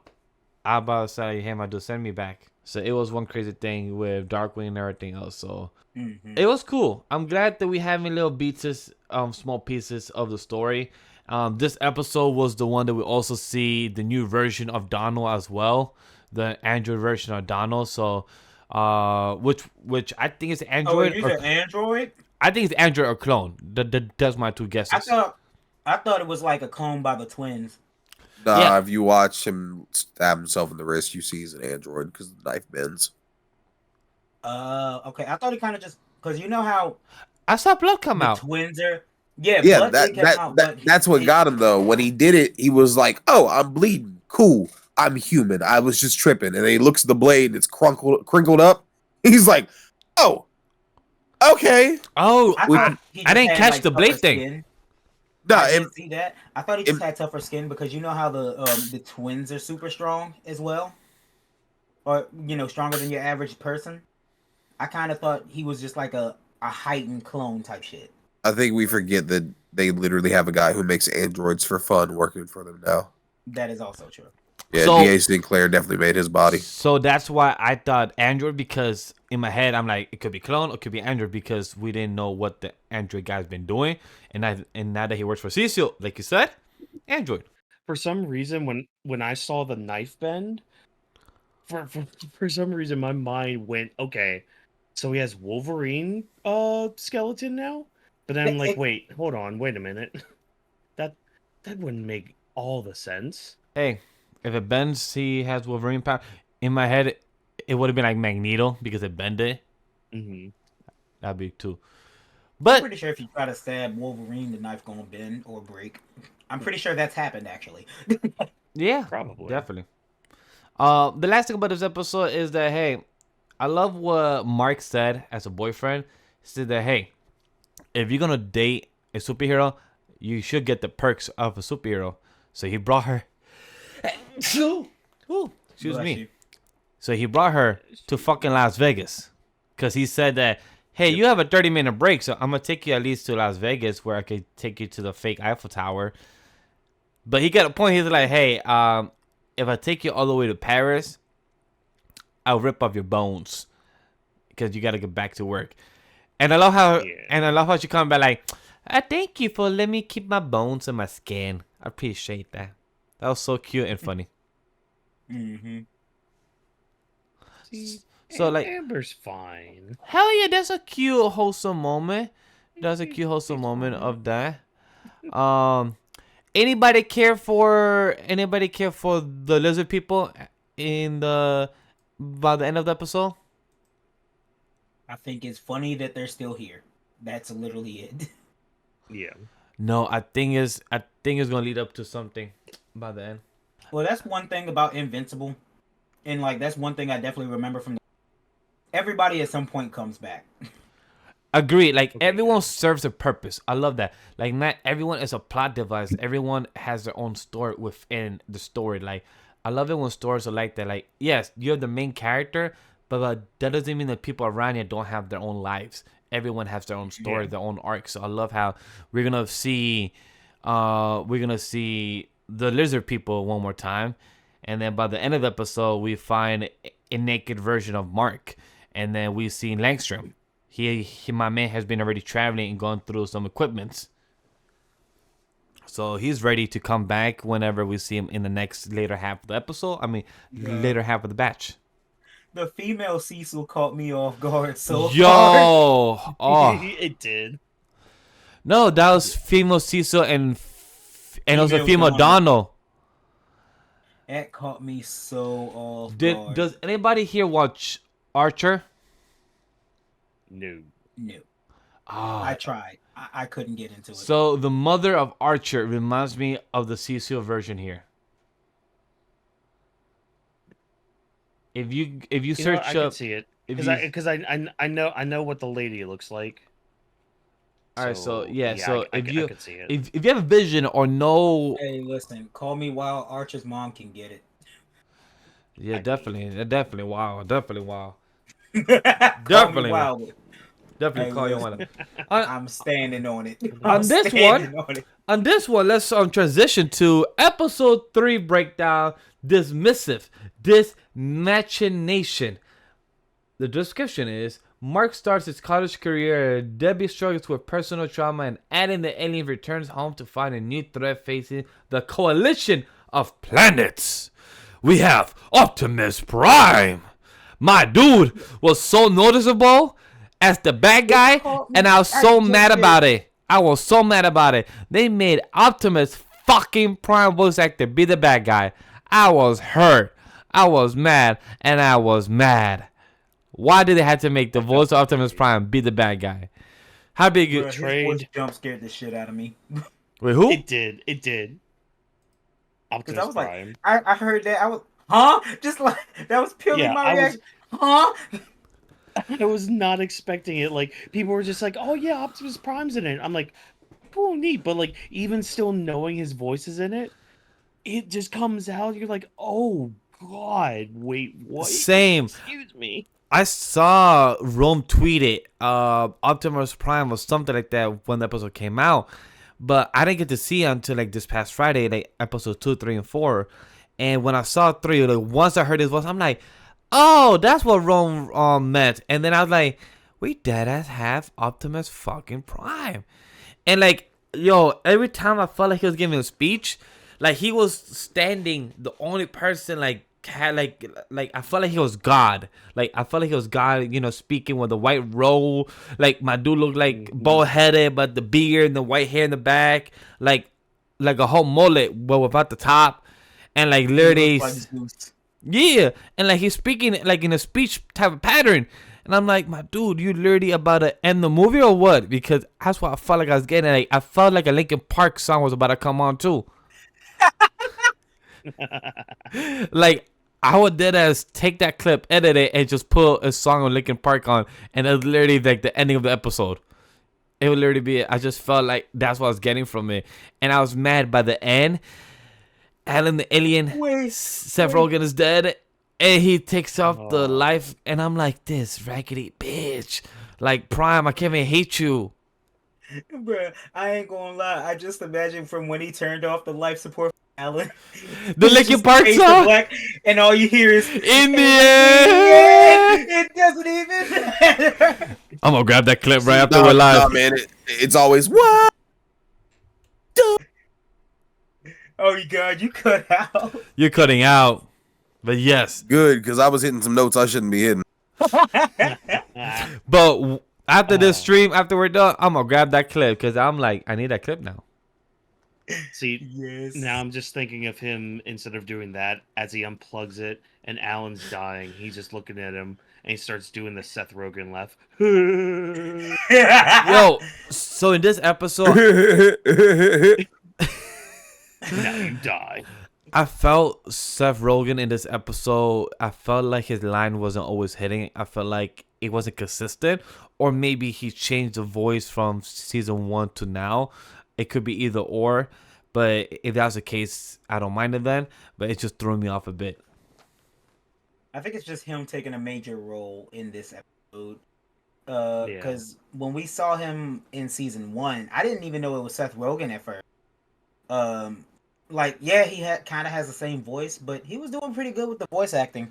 But I think when you put him in a major role, he definitely turns on that I'm Seth Rogen swagger. You know what I mean? Yeah. Also, now I that can we're see it. finally on it, What?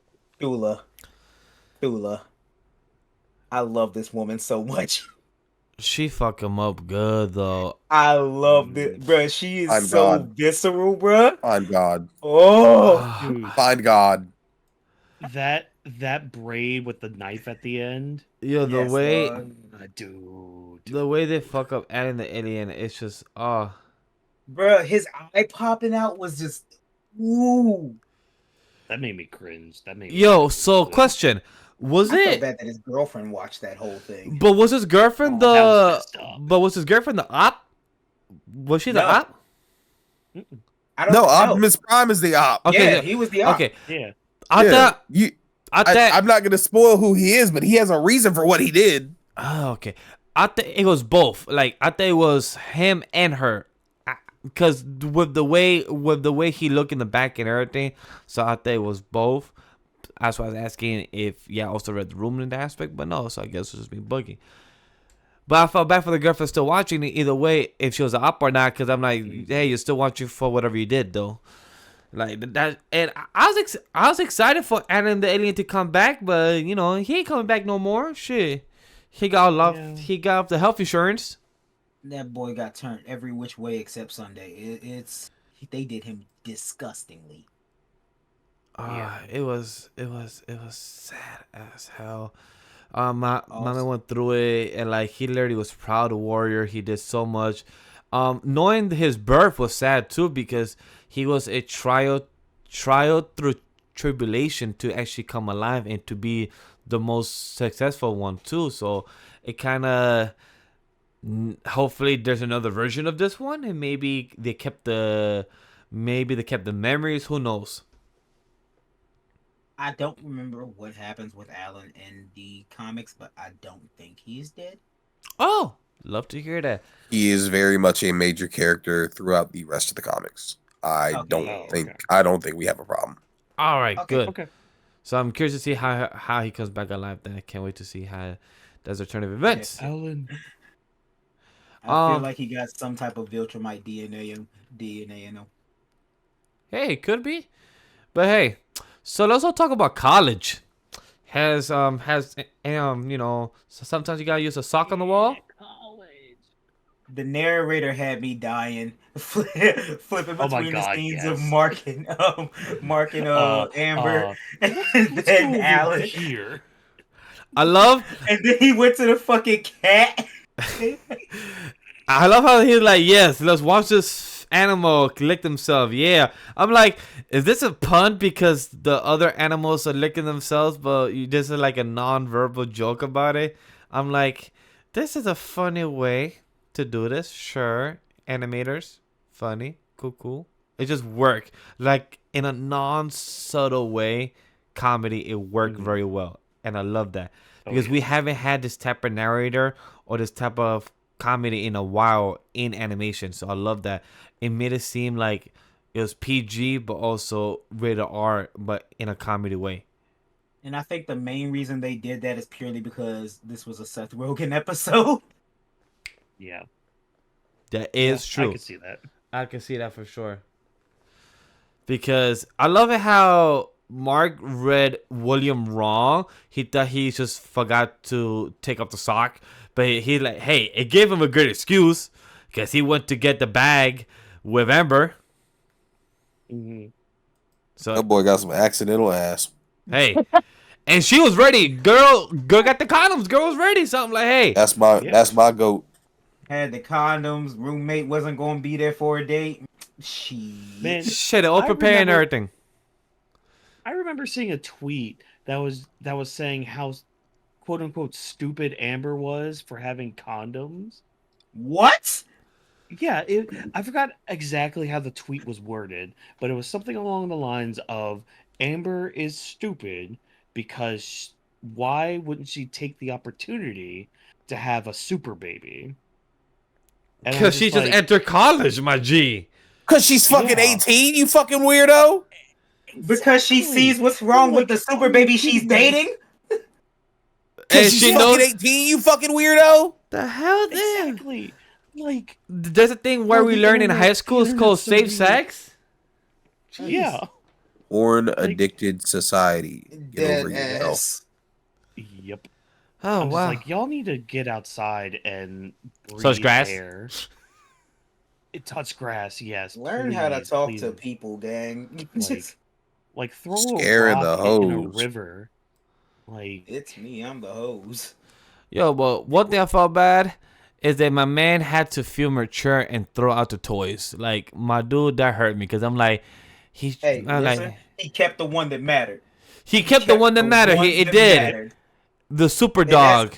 And like that's the realest shit because like growing up, yeah, you'll learn to one of these days I'm gonna have to throw out all these shits. But as long as Mimikyu's my favorite, this one is never going. Nah. I'm happy and I always shout out my partner because we understand one another. I have my room, my figures, my comics, my cartoons, my signed poster of Stan Lee, etc. Signed poster of Green Arrow, Stephen Amell, all these things in my room. And respectful, hey, I make it look cool. I make it look nice. That's all that matters. I'm not gonna throw this shit out. So Mark throwing it out, hey, but he's like, hey, I'm gonna still keep the dog. I'm gonna still keep the dog hero with the red cape. Yep. At least donate the stuff if you're gonna get rid of it. That's true, you know, like some other kid might want it, might need it as a kid. Like this will matter. Exactly. Just think about it like this. He wanted to do this to seem more mature, most likely for Amber. Amber would have liked it better if you. Yep. Yeah, 100%. But I'm proud of my boy. Got the bag. It sucks that Amber literally got left right after their first night. Like, hey, I know we just had our fun, but I gotta go to outer space. So I'll talk to you later. Deuces. Tell my mom I said bye. Like, my dude, how did you just leave like this? Like, he literally just said walking out. Like, hey, I just got called to save the world. Deuces. Like, At least she was more understanding this time. well, Yeah. like she's honest. You know, she's being honest to Yeah. each other. Like both of them are communicating, be honest, and see how it is with one another. So that's the beautiful part of it. This It time It I'll bring shows you back more growth than in a a room rock. character.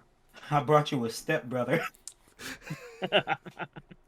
Hey, Amber, while I'm gone, I mean, this kid might only be like a month old, but he's basically 18. Yeah, in our years, he's 18. In their Yeah. years, 2 months old.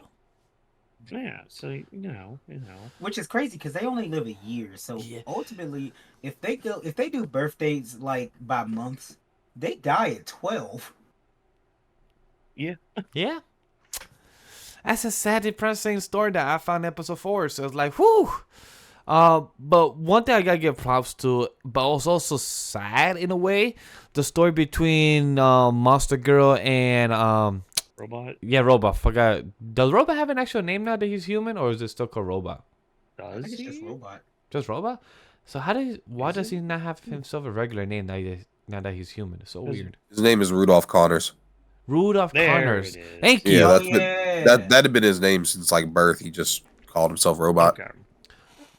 Rudolph Connors. You see? But yeah, I feel bad for Monster Girl and Robot because the way that they're technically older than 18 but cannot have a fucking movie date just because of their own circumstances. And girl already knows how to do the tricks, and she got somebody to play the mom. That is crazy. Nah, it's like, hey, listen, she ain't new to this. She true to this. Yeah. But that kind of fucks up your psyche, like knowing that she already has gone through this and kind of has accepted it, knowing that she's underaging every single time that she uses her power. Like she goes from 24 to now she's, I believe, 14 or 15, something like that. So like she just gets younger and 12 younger. now. Oh, she's 12 now, even worse. So like it just sucks for them. Like their robots having all these new experiences, like to experience with her. But I wonder by the story arc, by the time we're done with season 3, 4, or 5, wonder where their story is gonna be, because it's gonna just get worse. Like the more she's gonna use her power to help save Earth, she's gonna probably be fucking 8 years old or 10. Who knows? So the whole getting into the R-rated movie thing kind of reminds me. It's a little bit of a life story. I'm gonna make it quick, right? I look pretty young for me to be 26. I've been told that a lot. If I shave, I will look damn near under 18. Essentially, when it I came to mean, my dad and CC's Pizza, I was 9 for 4 years. I mean, I was 9 for 4 years just so I can get into CC's Pizza for free. Me without my beer, I lose like 6 years. I right now, for those that don't know, I'm 27. So right now, for a lot of people, they think I'm 29 up to 32 is what I usually get. I get 29 up to 32. If I shave off my beard, my goatee, I become like 21 to 23. I did think you were 29. I ain't gonna hold you. I did not know you were 27. You see, that's what. Cause a lot of people be thinking I'm older because of my long hair that's all the way up to here, and my whole beard and my goatee. So trust me, all this hair just adds 5, 8 years older than what I actually am at times. See, I had the opposite effect growing up. I had a lot of people thinking I was older than I actually was. Like I remember very, very vividly, really quick. I was helping my aunt with a catering job, and one of the girls that was helping us, she was like 21-year-old in college, whatever. And I told her that, yeah, I'm 16 helping out. Yeah, and she's like, "Wait, what? I thought you were like 23." And I'm like, "No, I'm 16. No, I guess I just look older and whatever." And then she's just like, "Oh, okay, never mind." And I'm like, "Oh, okay, never mind then." Dear God. Yeah, I was like, "Oh, okay, I guess I'm older. Can I buy beer then?" No, that didn't work. It is crazy of how time flies and how age can make people look. Because, um, in episode 4, like we said, one baby could look like it's 6 years, but it actually is 1 month. So in episode 4, which I'm trying to sign into my computer. There. In episode 4, the title card is called It's Been a While. Mark answers the call to save an alien species, but the mission has unexpected personal consequences. So we have a fucking Omni-Man flashback, and my boy has a whole kid. I ain't gonna hold you. I think Omni-Man's Emperor fit goes so hard. I do like the little armor plate. I do too. He reminds me of a Spartan. Yeah. Yes. I love it So- so much. The first few the first few minutes of this episode were amazing. Like, just starting from where season 1 ends off, when Omni-Man's like flying off, and I don't remember seeing this in season 1, but seeing just like a single, like 1 or 2 tears just like floating in space as he floats away, so good. And then we just go straight into a licensed song. I forgot the name of it, but it's like, that's one thing about Avalanche, season 4, which is my favorite song Yeah. throughout the past 4 episodes. I don't know if anybody else is like a music enthusiast like me, but Avalanche is my favorite song score they chose throughout the past 4 episodes. It's truly my favorite. I actually, grab it from there, which I love about Amazon. Thank you for always putting the music, the artists, the people, the voice actors, or anybody that's on the scene. That's one of my favorite reasons of their app. A quick shout out to them. Mhm. Yes, quick shout out to them, because their musical choices, especially for episode 4, were really good. Like, because I don't know about you guys, but I keep subtitles on for some stuff, and I had subtitles on for this episode, and seeing some of the lyrics for like this song and the song later on with Debbie fit so well with what's going on in the scene. I felt Like, that just- sadness. Oh, look at that image. Mhm. Just the complete image of just him just being just done with everything, and like he was about to just end it all right there. It seemed like, because like he was floating down to, what was that, like just a sun exploding, Yeah. and No, then I think saving that's these bug people. wasn't what- that like a Milky Way or like a Big Bang or something like that, like some type of black hole? I think No, it was like- literally a black hole. Oh damn! okay. Yeah, no, he's stronger than the event horizon, which is fucking crazy, but Yeah. Hell yeah, Which- that's intense. Ugh. Yeah. But just like Nolan's whole arc, because like you don't get it through the whole season, but just in episode 4 alone is done so well, because I don't know how it is in the comics, but like we're seeing a guy who essentially is a warrior. He had that warrior mindset of like, okay, I'm here for the mission, gotta do the mission, gotta do this for the mission. But because of Earth and because of humanity, like, yeah, you could argue, oh well, it was really the bug people.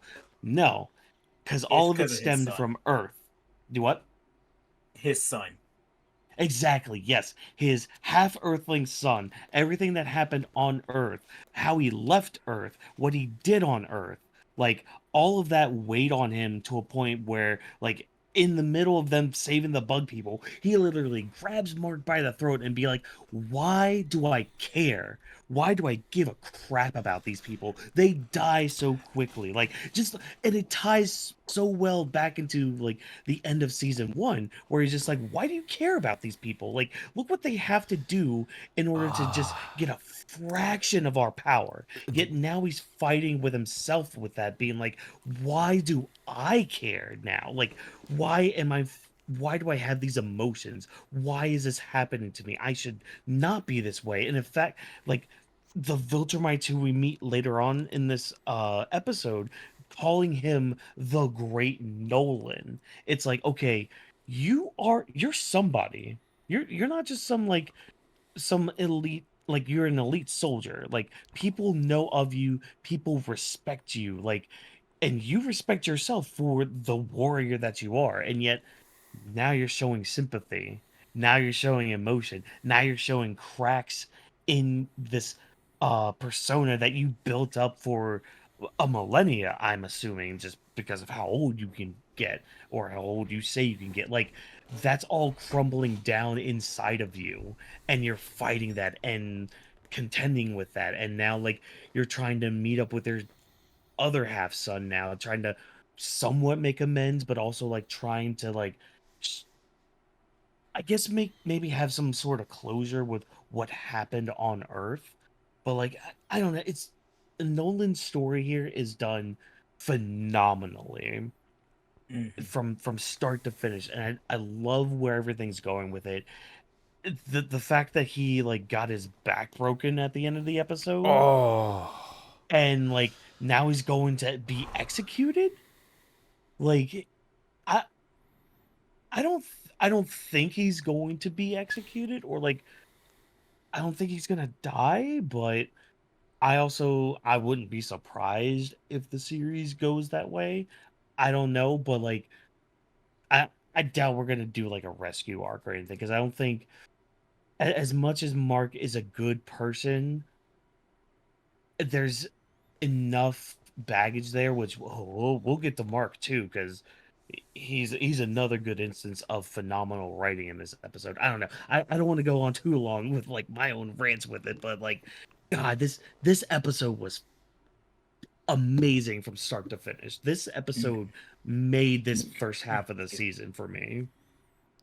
I just want to add that it was great to hear our boy Phil Lamar speak as Lucan.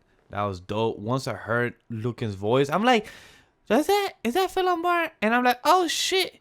And I'm hoping Lucan lives so I could hear Phil Lamar's voice a bit more in the show. You will not be disappointed. Oh, okay, good, thank God. So I'm glad he lives in because I would, I'm so happy. I I would mean, also like to add. for all I know, they may switch shit up, but he's a major character in the comics. So Okay, Let's go for it. But that's one thing. I just want to give the quick shout out to Phil Lamar in that. But I want to pick it back towards what you said, Watkins, because Omni-Man in this episode I love very much because in my favorite type of storytelling is when humans overcome anything, because humans are always the unknown factor in a lot of storytelling.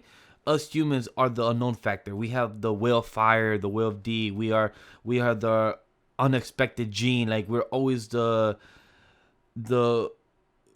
the rare diamond in all this type of storytelling in anime, manga, books, or whatever it may be. And I love how humans are like right now the crack in the case of the Viltrumite. That Nolan the Great right now is being vulnerable to fucking bugs, to cockroaches. He's right now being so sensitive. Like, why the fuck do I care about them? To his son, like, why is it do I feel the empathy? Why do I feel this type of need to help these bugs when they only last a year? When they only could literally give a baby literally for a month, and then it's already about a good 6 years, 4 years old. Like he feels that anger, frustration, but it's not angry, but he's mad at himself. Like he's not mad at the bugs. He's not mad at he's not mad at Mark and everything. He's more mad at himself because of why he's made this way and why is he this way right now. So I just love about this episode. More importantly about Omni-Man in the aspect. How about you, Joestar? So, before I say anything, I kind of, because you brought up their fight, I kind of want to bring back the fact that she hit Alan in the last episode with what I call the Viltrumite special. You know that through the stomach, like Ah, every Viltrumite fucking does it. She hit Alan with that, and it's kind of what like made me fall in love with her. But I think the shows of humanity from Omni-Man was absolutely beautiful. I think I could have did without him kissing the fucking grasshopper, bruh. I could have did with that. Yeah, the without tongue that. action too. Yeah, I agree. Like we didn't need to see the extra and like that. Like, I cool. We saw the kid. Let's move on. Exactly. Like y'all didn't have to do that in front of Mark. Don't But, be kink shaming Omni-Man. Come on now. I'm not. Oh, I'll kink shaming, shame him. How? I'm I'm sorry. not kink shaming. I'm kink asking why. Like Like we don't need But, to see it. Like, hey, Lord.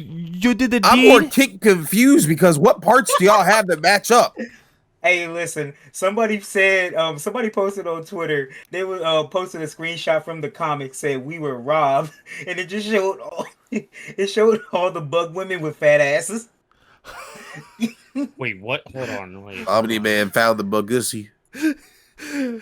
It got walkers to be like, hold up. I gotta search real quick right now. Hold on. But like, Invincible. but no, like, I loved the entire like episode with them. With every They're called the time Mark. Thraxons. Yeah, every time Mark just straight up said, "Fuck you, Dad," I felt it in my soul, my nigga. Ooh, I felt that every single time his dad is trying to rationalize why he should help, why Mark should stay, and how he's sorry to Mark. Every single time he's just like, "Fuck you." Just fuck you. Oh, we were robbed. What? Nah. That's all right. No, never mind. Season 2 is now to 7 out of 10. Yeah, they made them a lot more bug-like in the show. Yeah. Oh, Nah. fuck. This comic. They also man made I'm looking Oliver at- look a lot more normal in the comics too. Yeah, he was just a baby, just purple. Yeah, Yeah, but in the comics, like he has Oh, like yeah, this I see one that. like buck tooth and like a fucked up hairline and shit. yeah, it's like all black and Yeah, everything. it It kind of looks like Yeah. Vegeta's hairline. Yeah, like you can tell he's more like non-human than just slightly purple. You know?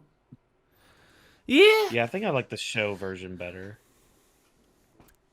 but That buck tooth's not it. I felt bad for the bugs because if I'm correct, they got massacred on a genocide level by 3 Vitramites. Mm-hmm. They are Body. bugs, so They were, Yeah, they're bugs. They're bugs. Will be all right. they were body like, and I felt bad for the way Mark. bugs reproduce, they were odd. Yeah, but I No. felt just Mark going through this, literally just watching everything. Like he literally is going through round 2 of what happened back on Earth, and I just felt that psychosis of him just being fucked up. And Bruh. When Omni-Man was giving him the fighting tips mid-fight, it low-key reminded me of the think, Mark. Just yeah, like hey, think, motherfucking think.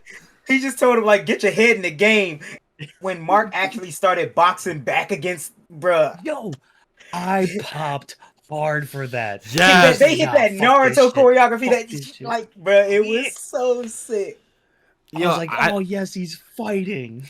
I love it. I don't know why. I always love it when Superman fights Batman, but when they're in even odds, because Batman always whoops his ass, because Superman could be a great fighter, but he thinks also with his strength he will win. I'm like, nah, man. If you learn boxing with that strength from Krypton, bro, you will be on a whole different class with a boxing 1, 2, 3 punches. I So ain't gonna Mark, lie, same a shit. Superman that knows how to fight scares me. Exactly. So imagine Mark, yo, if Nolan was preparing this dude to actually fight, he would have signed him up to boxing classes as a kid. He would have had him prepared. So once he got his powers, boom, boom, boom, he would be ready to control those fists, 1, 2, 3 steps, knockout. He would have fought those Vitramites and knocked them out. I definitely felt that, and this is something I thought in the first season. If your son is trying to be a superhero like you, Thank you. and you know he's gonna get powers, why not sign him up for some karate? Learn him comebacks. Like The only reason I could think of is in the case if Mark's powers activated during class, he would kind of expose himself and Omni-Man.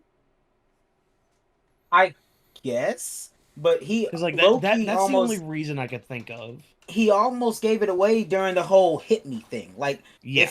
if he would have like actually used his powers against bro, then Yeah, but also it's a kid with bad temper, and when you're coming from a family of blood genes of Viltrumite that loves to dominate different fucking planets, then you wouldn't want to have your son do boxing or karate or taekwondo or mixed martial arts with that type of temper in your genes. I mean, here's the thing. Omni-Man would want that because Omni-Man Wanted to control, Mark yeah. was gonna be like him. Yeah, you're right. Debbie didn't know that Omni-Man was space a space. So it's if we get a boxing Mark in a different universe, I would love that. If we get like a different karate or from a different you just see Mark like boom boom boom. I mean, there's a reason everything kind of played out like it did, because like he had to wait that time to make sure Mark was good, got his powers, because otherwise the Guardians of the Globe would have cleared his ass. Oh yeah, and I mean that wholeheartedly. Like the only reason he killed them is because he got the jump on them. If he hadn't got the jump on them and killed like 2 of them off rip, oh, they would have beat the fuck out of him. True, but I'm mainly just talking about Omni-Man teaching him how to fight. Period. Yeah, but no, I'm saying like just I understand why he didn't want him to expose his powers early, because if shit gets fucked up, you're out of luck. That's just more reason why Debbie just doesn't need that bum. That part. I'm a big supporter of the Debbie and Art agenda. But with the suit guy, the suit guy's in like his 40s, bro. Yeah. Is he? Yeah, he's not that much older than they are. He's bald. That's all. I could have sworn he was like in his 60s. Nah, I think at most he's like early 50s. Whenever I think of suit guy, I think of the suit guy from Marvel. You know, the one that makes a bunch of the Marvel costumes that almost got killed by because of Spider-Man. Oh, that. Yeah, sure. Was that the guy that was in She-Hulk? I think so. I didn't watch She-Hulk. Okay. No. Are you talking about? You sure you're not talking about the nigga from Black Lightning? No. Hold on. There is a suit manufacturer who gets in the cross of like because he handles both superheroes and supervillains. So one day Spider-Man goes to him and he like says, "Hey, Spider-Man, I'll give you a suit for free," type shit. You talking about Leo? Yeah, I think that's his name. Yeah, I know who you're talking about. Because he made the pennant suit too. Yeah, that's more in the comics. That hasn't been done in the live action. Yeah, Leo Zelensky. That's why. Okay. They did it in Leo hasn't been in live action, but they've got a character like him in the MCU now in She-Hulk. Yeah, they have like a character. Whenever I think of suit guy in Invincible, I always think he's as old as Leo is. Okay, I can see that. Yeah, they've been in the long game for a while. The only 2 things that we gotta talk about episode 4 as well is that Eve fought with the laser dude, and Eve went back home by the end of the episode to her parents to find a better reality of how to be a hero or how to control her powers, or maybe to live a regular life. How did you guys feel about that? Eve was definitely just taking out her anger on that dude. Oh, hell yeah, for sure. Yeah, and I think she realized it too at the end. Oh yeah, because she literally said like, all you do is have a laser. That's all you are. You're just a guy that has a kill cannon. Like my dude Eve was just flaming him. Just straight up. Pulled that black suit Spider-Man on. Damn. Yeah. Oh god. Oh, flashbacks to that lizard fight. Oh no. I know exactly what I'm talking about. He was such an asshole. Oh man. And I hope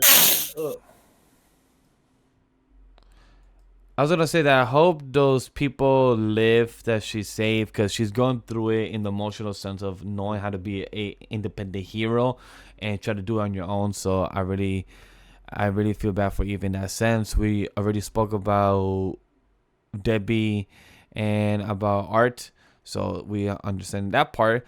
But Donald figured himself out in this episode that he is the android / clone. What he became, and by the end of the episode, Omni-Man came back to get a killed back in the home country, but then to a very ambiguous message to Mark, say, "Go read my books. Go read my books." Oh. So I love that little tease. Cause like I thought about it when Debbie put the boxes out and you see yes, like some of the covers. I'm like, wait a minute, hold on, because like you see the first cover earlier in the episode, and I can't remember if we saw any of the covers like no, before this episode. we did not. We have never seen the other No. covers. Okay. Cause like I thought about it when I saw the first one. I'm like, that kind of looked like a Viltrumite suit. And then as soon as we see like the second book like on top of the box of books, I'm like, oh yeah, no, he wrote about some adventure shit. Like he wrote about some stuff about the Viltrumites. He Like, found the infinite money glitch. Do yeah, shit in like- space, write about it, money.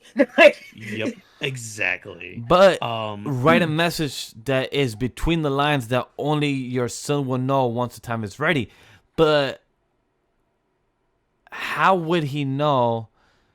How would it, like, I'm really curious to see, like, as a writer, how would he tell a message that only your son will understand, not that he knows the full story in a way? I'm I think wondering if it's a it's- message or if it's just him trying to be like, hey, here's what the Viltrumites are all about. Yeah, You're a that's smart more what kid. I was thinking. He's telling him to Yeah. read his books for, so that Mark will be more ready for the very much going to happen fight against the Viltrum. Yeah. Yeah, because that what's his name? Skag or Scrag? Craig. What was his name? Craig. Scrag. Yeah. Craig. Yeah.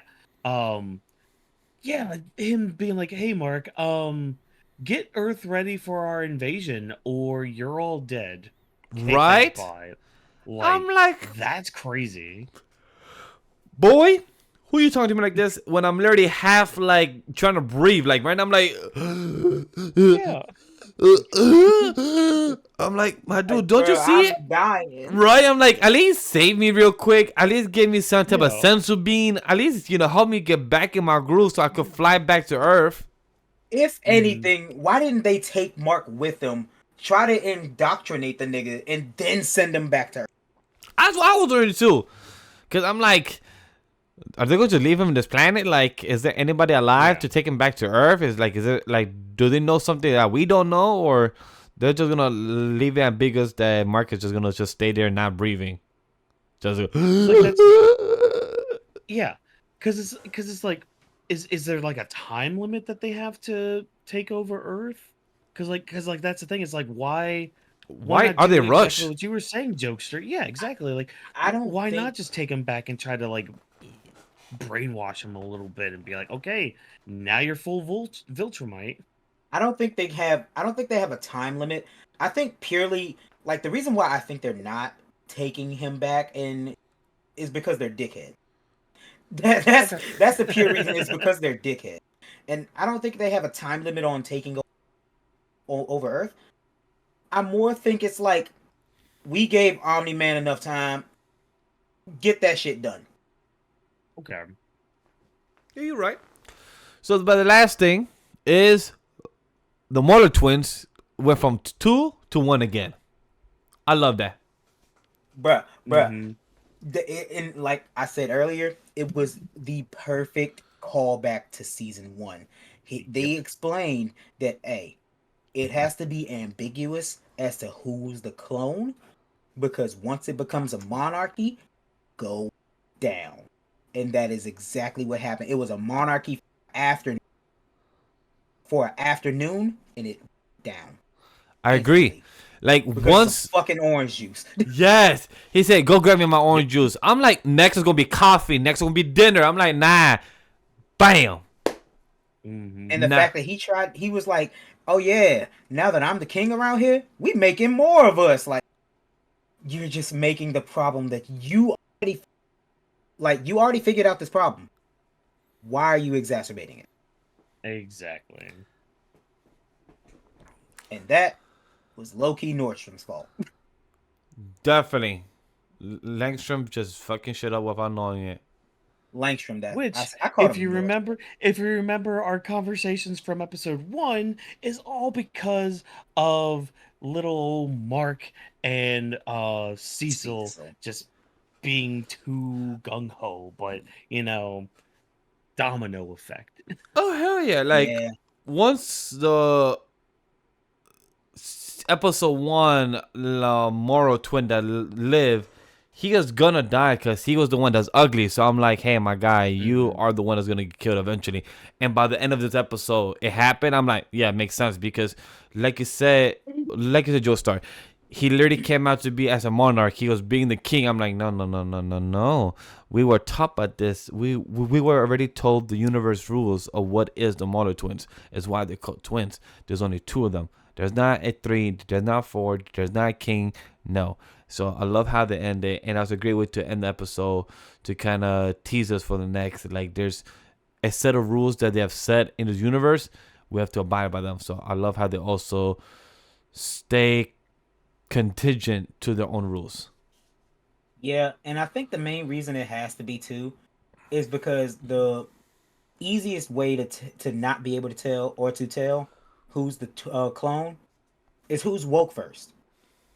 So you can't have somebody standing up and then you making a 3rd and 4th clone because they're like, well, y'all were here first, I guess. So that's kind of why it is stuck to be 2 of them. Yeah. It makes sense why it should be 2 for that reason. But for what else that should be 2, let's get straight to the ending of our wrap. Because does anybody have any predictions? With the segue. Thank you. Do we have any predictions for the rest of part 2, episodes 5 through 8 of season 2 of Invincible? I'm gonna be real with you. I think that this season is probably going to end with a 1. And I know that a lot of people are like, this might not happen. First off, fuck y'all in the chat. I am sick. I think that we are actually going to get that Spider-Man episode that people have been talking about. Oh, really? Yeah. So? They've been teasing it left, right, and sideways, so I don't doubt it. And they wouldn't have got Josh Keaton back if it wasn't for that reason. So makes sense. Yeah. No, I think that I think it's going to end right after he finishes up his little multiversal trek and right at the beginning of the Invincible War. Huh. Yep. For me, I have not read the comic to know to give any type of spoiler or to give any type of details on that end. So on my end, I always say what we'll hope to see is continuation story of what's going to happen when he comes back from the planet they're on now to Earth. The continuous story of Donald and Debbie. I'd like to see where they continue to go in the next 4 episodes.